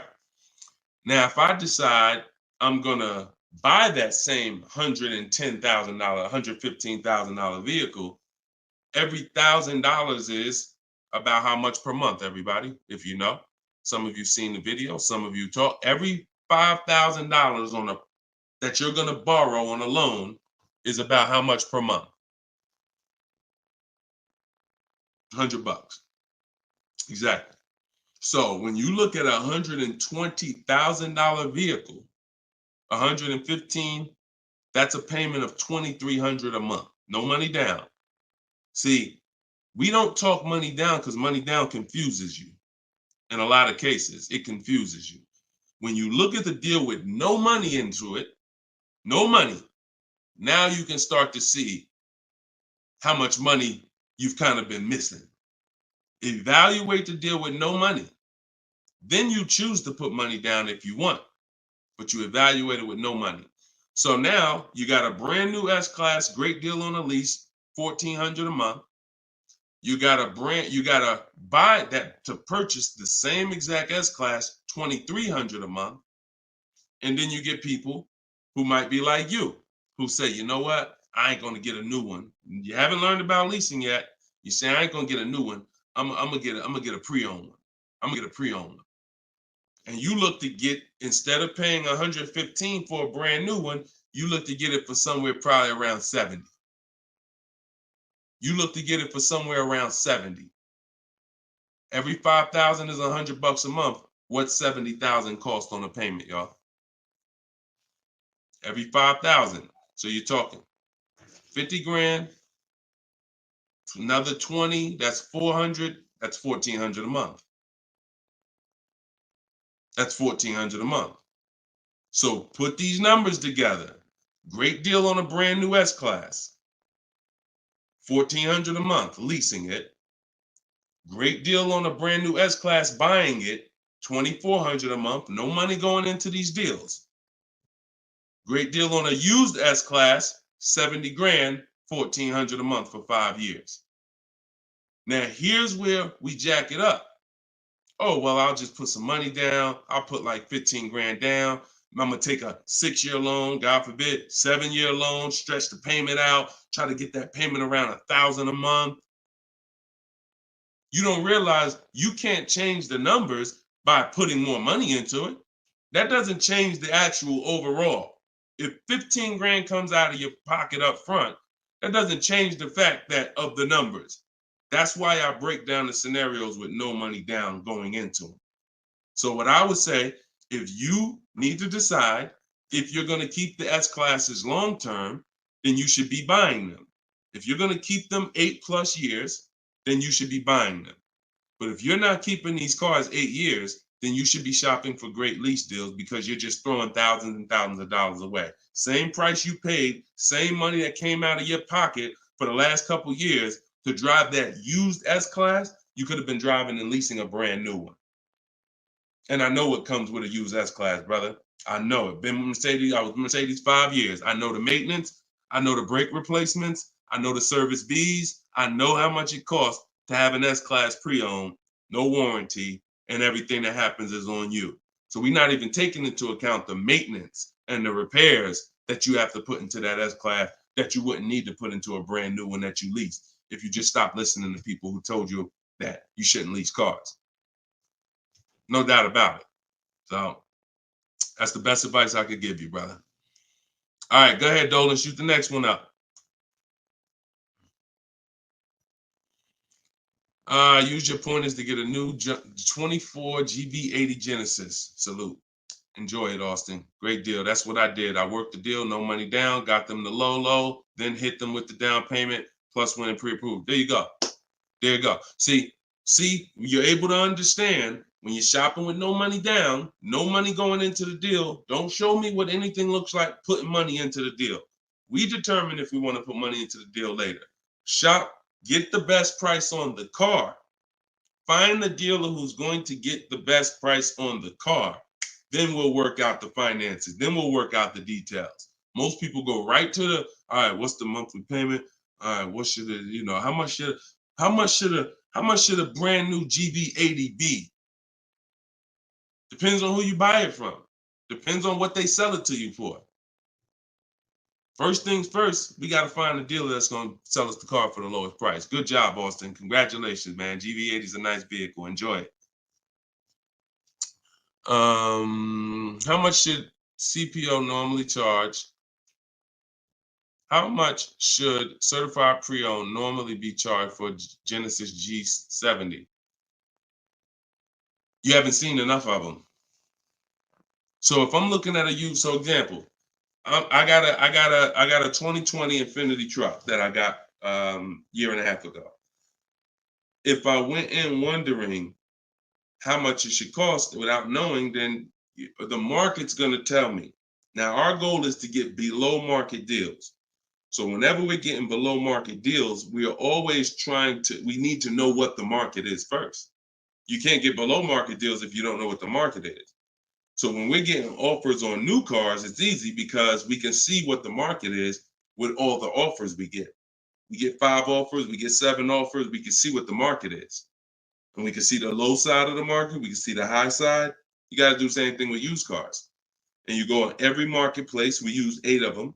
We use cars.com, Driveway, Carvana, CarMax. Some people say, oh, CarMax is, if they're, listen, I don't care if CarMax is overpriced 90% of the time.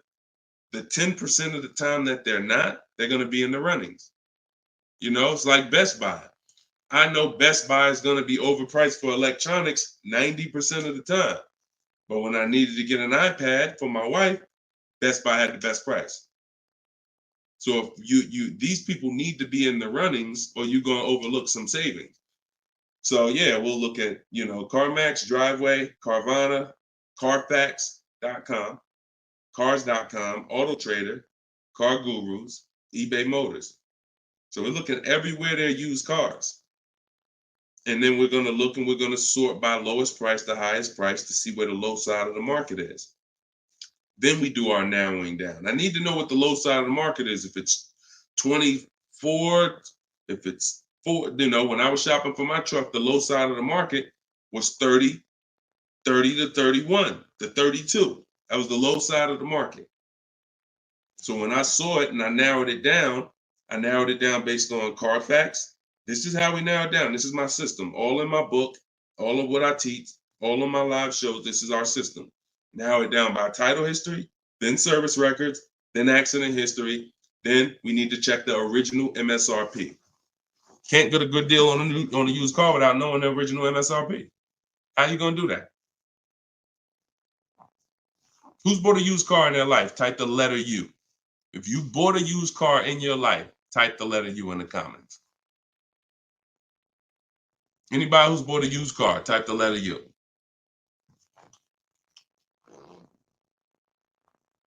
Okay, Cash, I see you. Andre and TikTok, I see you. Okay, Cash, all right. King of Rap, I see you. Okay, if anybody bought a used car, okay. How you get a good deal without knowing what the car was originally? I gotta tell you, I'm the bad news first person. I can lead you to the good news. I gotta tell you the bad news first though. Think about that. How am I buying something used knowing how much I'm saving without knowing the original price of the item? 2 reasons. 1, I need to know the original price to know what real discount I'm getting. 2, I need to know what's in the car.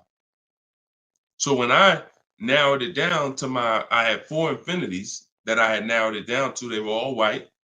They were all asking between like 31 and 32, similar price range. This is where we get in trouble at. I pulled the original window stickers of the cars. I see that one of them brand new was 46. One of them was 48. One of them was 52. And the one I got was 54.5, brand new. So I'm able to see the discount percentage. In my book, I call this the true value percentage. This is all that matters when it comes to price. And once you do the check and make sure it's a good car, title history, service records, accident history. Okay, now it's time to get to the money. I need to know what the car was originally. I know 54,000. This one I paid 31.8 for. I got a 42% discount. Now, if I would have took the one that was $1,000 less on the asking price, because I didn't know how to do this. Now I didn't know that one was only 48,000 brand new. So it's a smaller discount. It's probably only saving me 30 something percent. The one I got was 42%. Forget what the dealer's asking.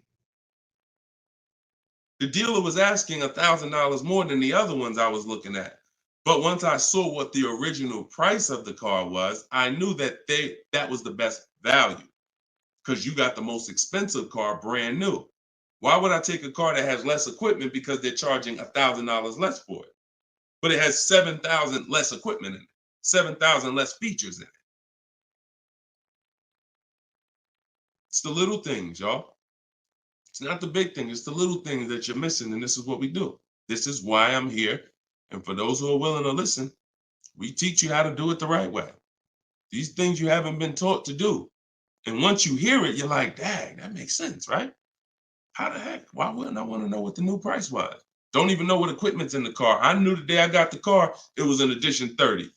I saw the original window sticker, remote start, all these features, backup cameras all around, black mirrors. I saw all of that because I got the original window sticker. These are the things you must do. And the last thing we do is we verify there's no bogus fees before we go to the dealer. Because some people will be in the lowest prices online, but they have no intention to sell the car for that price. They want you, they're depending on you to come in because they know other people will, untrained, no strategy, walk right in. Hey, I saw the price online. Okay, yeah, sit down, sir. Let me do these numbers for you. Price goes up by $5,000. No intention. So you wasted your time. I'm listen, God bless you. Yo, Deshone, I'll just walk away. I'd rather not walk away. I'd rather you not have to walk away. And when you truly learn the science and the right strategies of shopping online, like I'm teaching you, you won't be walking away because all you lose when you walk away. Still need a car, don't you? Somebody else just gonna buy that car. It's not like you like, oh, I'm gonna put a sign out. Nobody buy this car. They wasted my time. That car gonna sell. So it's best to learn, how can I make sure I never put a dealer in a position to waste my time? Because while you were at that dealer that was overpriced, the best price car was selling. Because the best price cars don't wait online. They 24, 48 hours, they're gone. So while you wasting your time with the fake dealers, the best ones are the car's gone. That was really the good deal. Okay, so you do all of this from home before you go. By the time you go to a dealer to see a used car, you should already know if that car drives the way I want it to drive, the deal is done. This is the best price online. And when I get there, I usually ask for $500 to maybe $1,000 off when I get there. Never over the phone. You have no leverage. Why would I call a dealer that I know, I've done my research, you got the best price car in the market, and call them and say, hey, could you take off another $1,000? No, there's no leverage there. You make sure there's no bogus fees. Then we go. We're there. We test drive. I like the car. Could you do another 500, 1,000? If they say no, you know they're honest. Hey, I don't have a room. Oh, hey, I just put the car online 2 days ago. Like, I haven't even given it a chance yet. I understand. I'll take it. See, you got to know when a deal is in front of you. And that's the problem. You don't have enough information to know when a deal is in front of you. So you're going to hesitate. And you're going to walk away from a deal because you think, oh, nah, dude don't want a deal, man. I asked him to take off $2,000. You can't take off $2,000. You didn't do your research. Because dealers use a tool called vAuto. They know where their car is priced in the market. vAuto tells them where every similar car is priced at online. So if they're the top 3 prices online, they run their business a different way. They want to sell cars fast. You can't go in thinking you're negotiating with someone who marks their cars up by thousands, who's number 15 on the price list. You walk into the best price deal online and think, yo, I'm asking for $2,000, $3,000 off. Let's go. You don't want to negotiate? No, you got it. And when you do your research, you know where the best price is. And that's what I want you doing. I want you walking in, if you're shopping for a used car, knowing this is the best price car in the market. I verified there's no bogus fees. I'm going to drive it, and then I'll ask for a little money off when I get there. And regardless of the answer, I know I won. They split it with me, I won. They can't do anything more because they're the lowest already, I won. If they accept the offer because they're just like, listen, you drove down, man, let's go, let's get it over with, I won. Either way, I win. That's the name of the game. Thanks, Austin. I appreciate you, man. Go ahead, Dolan. Next question. Okay. Casa Day, could y'all keep, if y'all gonna spend some time with us on TikTok, can y'all tap the screen and just run the likes up for us so we can get TikTok, so we can make sure TikTok knows we're doing something big over here. They can send some more people over. Appreciate y'all. Yep. Thank y'all. I see them running up. Thank y'all. Every couple minutes, y'all just tap the screen. It just helps the broadcast. We appreciate you. This is from Facebook. Casa de Cel. Hi, I'm paying off a Land Rover. Blue Book says its trade-in is $40,000. That's garbage. So throw that out the window. Blue Book is trash. Blue Book is a marketing website. They don't buy cars. And so what you want to do is you want to get a real number, which is an offer. Your car is not worth what an algorithm says it's worth. Your car is worth what someone's willing to pay you for it today. So you want to go, this is part of our process. We call it equity assessment. There's 7 steps in my book. Once you decide leasing versus buying, that's step 1. Most important question is, am I going to lease or buy? Because you can't get a good deal on a purchase if you should have leased. No way. If you were supposed to lease because you don't keep your cars 8 years, but you bought, you have a horrible deal. You're going to lose it depends on the price of the car. You'll lose over 10,000 on a higher price car. You probably lose 4, 5, 6 grand on a lower price car, at least 4 grand, 5 grand. So that's step 1. Now, once you decide that, we move to step 2, which is the equity assessment. Equity assessment is any vehicle we have, we need to assess if there is equity in it or what the equity is. And it's based on offers. So when you go to Kelly's Blue Book instant cash offer, not KBB, not Blue Book, instant cash offer, Kelly's Blue Book, you're going to see that Kelly's Blue Book led you astray. In most cases, telling you your car is worth $48,000. Because this is when we begin to expose that Kelly's Blue Book was a marketing website and they would tell you anything. Kelly's Blue Book is owned by autotrader.com. What they began to do maybe 7 years ago is they begin to buy cars. So they didn't just give you there was a little button on here that says, we'll make you a cash offer.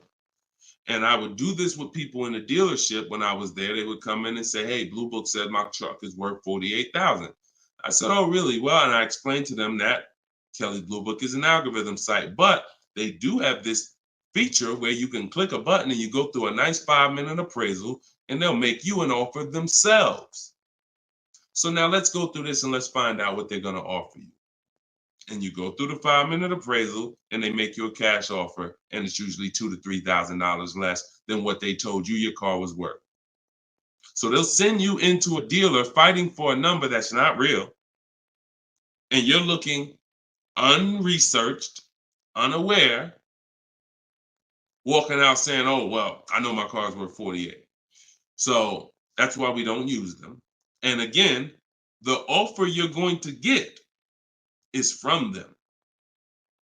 So it's not even like, well, oh, we don't use Kelly's Blue Book. And then, no, we use Kelly's Blue Book, the instant cash offer tool. And you're going to use that. You're going to use CarMax. You're going to use Carvana. You're going to use Driveway. You're going to use AutoNation, Sell My Car. And you're going to use Car Guru, Sell My Car. And this will take you about 20 to 25 minutes. You're going to get 6 offers because everything we do is a bid. And then you'll know what your car is really worth. That's the first thing. Before you think about what you're going to replace the car with, let's get the real most money for your car. Equity assessment. So do that first. Okay?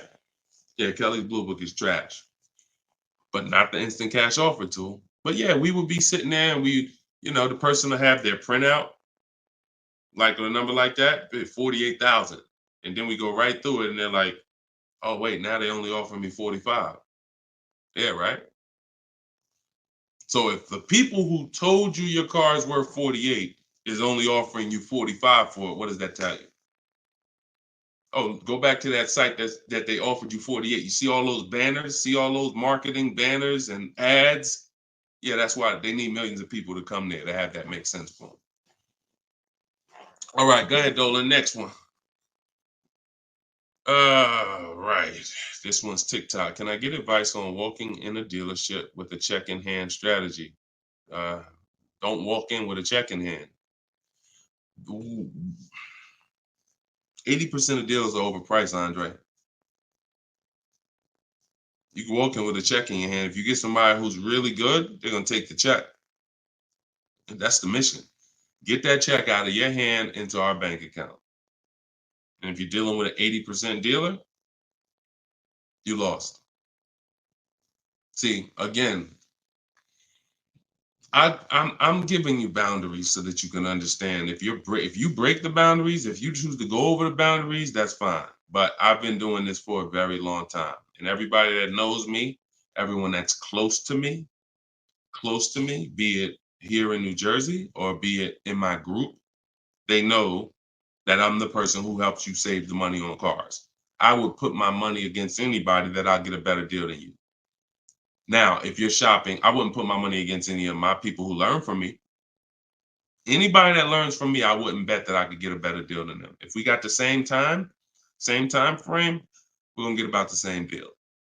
But somebody who has no strategy, just shopping, going into dealers, I'll put any amount of money. I bet you $1,000 today that I get a better deal than you without even leaving my house. So I want you to be in that position because you don't know who you're dealing with. If you're in an 80% dealer, they knock off $3,000 for you, $5,000. You think you won? Look,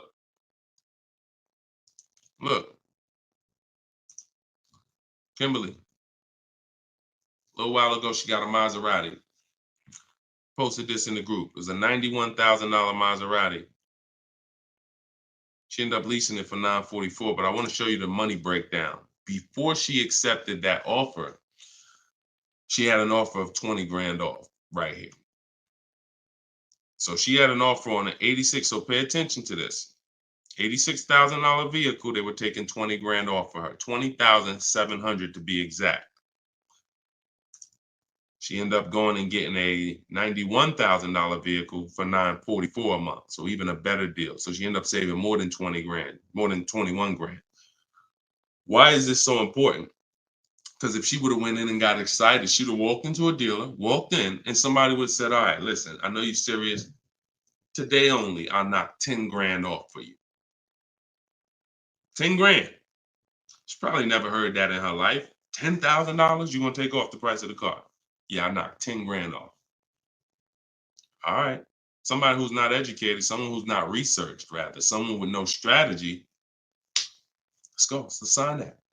And telling our friends, you know, they took 10,000 off from me. Until we get 5 to 7 offers, we don't know what the best number is. She wouldn't have saved over 21,000 on her brand new Maserati. So when we talk about this money is not hundreds. This money is thousands. Some of you, if you're buying luxury cars, tens of thousands, 5-figure deals that you are going to just leave on the table. Going in, that's some 1990 joint. Oh, walk in, check in hand. Yo, I got a check. Who wants to sell me a car? 1990. You're doing the same things that someone in 1990 did. Let that sink in. So what do? You stay home, you get offers from home. Now, all of you who are like, Deshone, I want to do it your way. I don't want to have to figure this out. Give me the roadmap. That's my new digital book, Cars from Home, 7 Steps to Saving Time, Money, and Avoiding Dealerships. All my scripts are in there. My strategies for leases, my strategies for purchases, my strategies for used cars, the bank bidding war, where we make banks and credit unions bid for our loan. We guarantee all the money that we want to guarantee that there was not a dime that we could have saved when we make our car deal. And the only way that's going to happen is through bids. When I sell my car, not trade it, I get bids. When I buy my car, I get bids. When I get my loan, I get bids. You walk in with that check, man, that check won't be in your hand very long. So everybody can get the book for 75% off. It's normally $97. But in my TikTok bio, click the link in my TikTok bio. You won't leave the broadcast, so you could actually come and catch the last couple minutes of the broadcast. But go there as long as you get there before the timer. It's 30 minutes. Once the timer hits 0, it's back up to $97. And if you're on Facebook or if you're on YouTube, we got a link in the comments section for you. If you're watching us on a television, then you can use your camera and you can scan the QR code and it'll take you there. Get your book for 75% off, and you'll have these strategies for the rest of your life. And I also update that book. Some people say, man, is the book available in print? There's too many things that change. I change scripts. I change templates I use, websites change, Vroom went out of business. I need a digital book. I can update the master file so that way you open this book a year from now and it's updated. So you'll see some of you got it 2 months ago and you open it today and you're like, wait, I see something a little different. Yeah, because I update the book regularly. So get your copy before. And even if it goes back up to $97 and you miss the welcome offer, what are you going to save? What do you really think? How much money do you think you're going to save using my stuff? That's what you should be holding me accountable to. I'm going to get Deshone's book, and I want to save the same amount of money Deshone would have saved on this deal. And when you see these people, Bonita, when you see Kimberly, when you see Sean, when you see Eddie, all these people I share throughout the shows, they're getting the same deals that I would have gotten. But they were just like you. They weren't in the car business 14 years. Frina, she just got this Jeep a little while ago. Look, 2024 Jeep Grand Cherokee. Look, $65,000 MSRP, $579 a month, 0.88% lease deal. I use all the scripts, contacted the dealer, I followed the program, used the scripts, contacted the dealer, sealed the deal. We're in a different world. So you're either going to come over to our world or you're going to stay in your world. And your world is painful and expensive. Painful and expensive. Spending hours in dealerships, multiple visits, going back twice, 3 times. Painful. Every car deal I make is from right here where you see me at. I'm right here. Go ahead, Dolan. Shoot the next one up. Austin, I see you. God bless you and everyone online. I have to get back to work. Thanks for checking in, man. Always enjoy the new car too. Because my payment is due in 15 days. Enjoy, man. God bless you. Swagger from Instagram says, it's smart to buy the vehicle after leasing it for 3 years. No, it's a horrible idea. You've already had the vehicle for 3 years. You're buying a used car now. So leasing and purchasing is an entirely different philosophy. When we lease, we're getting great lease deals. We're driving vehicles for pennies on the dollar compared to people who purchase them. All those lease deals. You saw Frina, that same $65,000 vehicle is $1,100 a month. Someone is out there paying, unless they put up a ton of money down, they are out there with that same Jeep that Frina just picked up and they're paying $1,000 plus a month for it. She's paying $579. Why? Because they said they don't lease? Well, you go ahead with your non-leasing stuff and pay double what I'm paying. Now, if you're keeping the vehicle forever, 8, 10, 12 years, in my book, I created the 8-year rule. The 8-year rule is when you begin to win as a purchaser, because that's when the depreciation is going to cool off and make sense. You can get some of this money back because the person who's leasing is killing you in terms of the money that's not coming out of their household compared to yours. They're killing you. So you now need to try to catch up one day. And if you catch up, the only way you catch up is you keep your car until the depreciation cools off 8 years, 9 years, 10 years, 12 years. And that's where you win. You can't do that with a lease. But keeping your car 6 years or 7 years is not anywhere near enough time for you to catch up to a person who leased and got these great lease deals. Because you're paying for the whole car. New car, used car, doesn't matter. A new car, you're paying thousands more than a person who leases.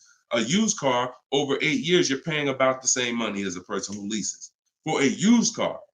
So by the time you go and replace that car, if you kept it 8 years, your car's already 11, 12 years old, 13 years old.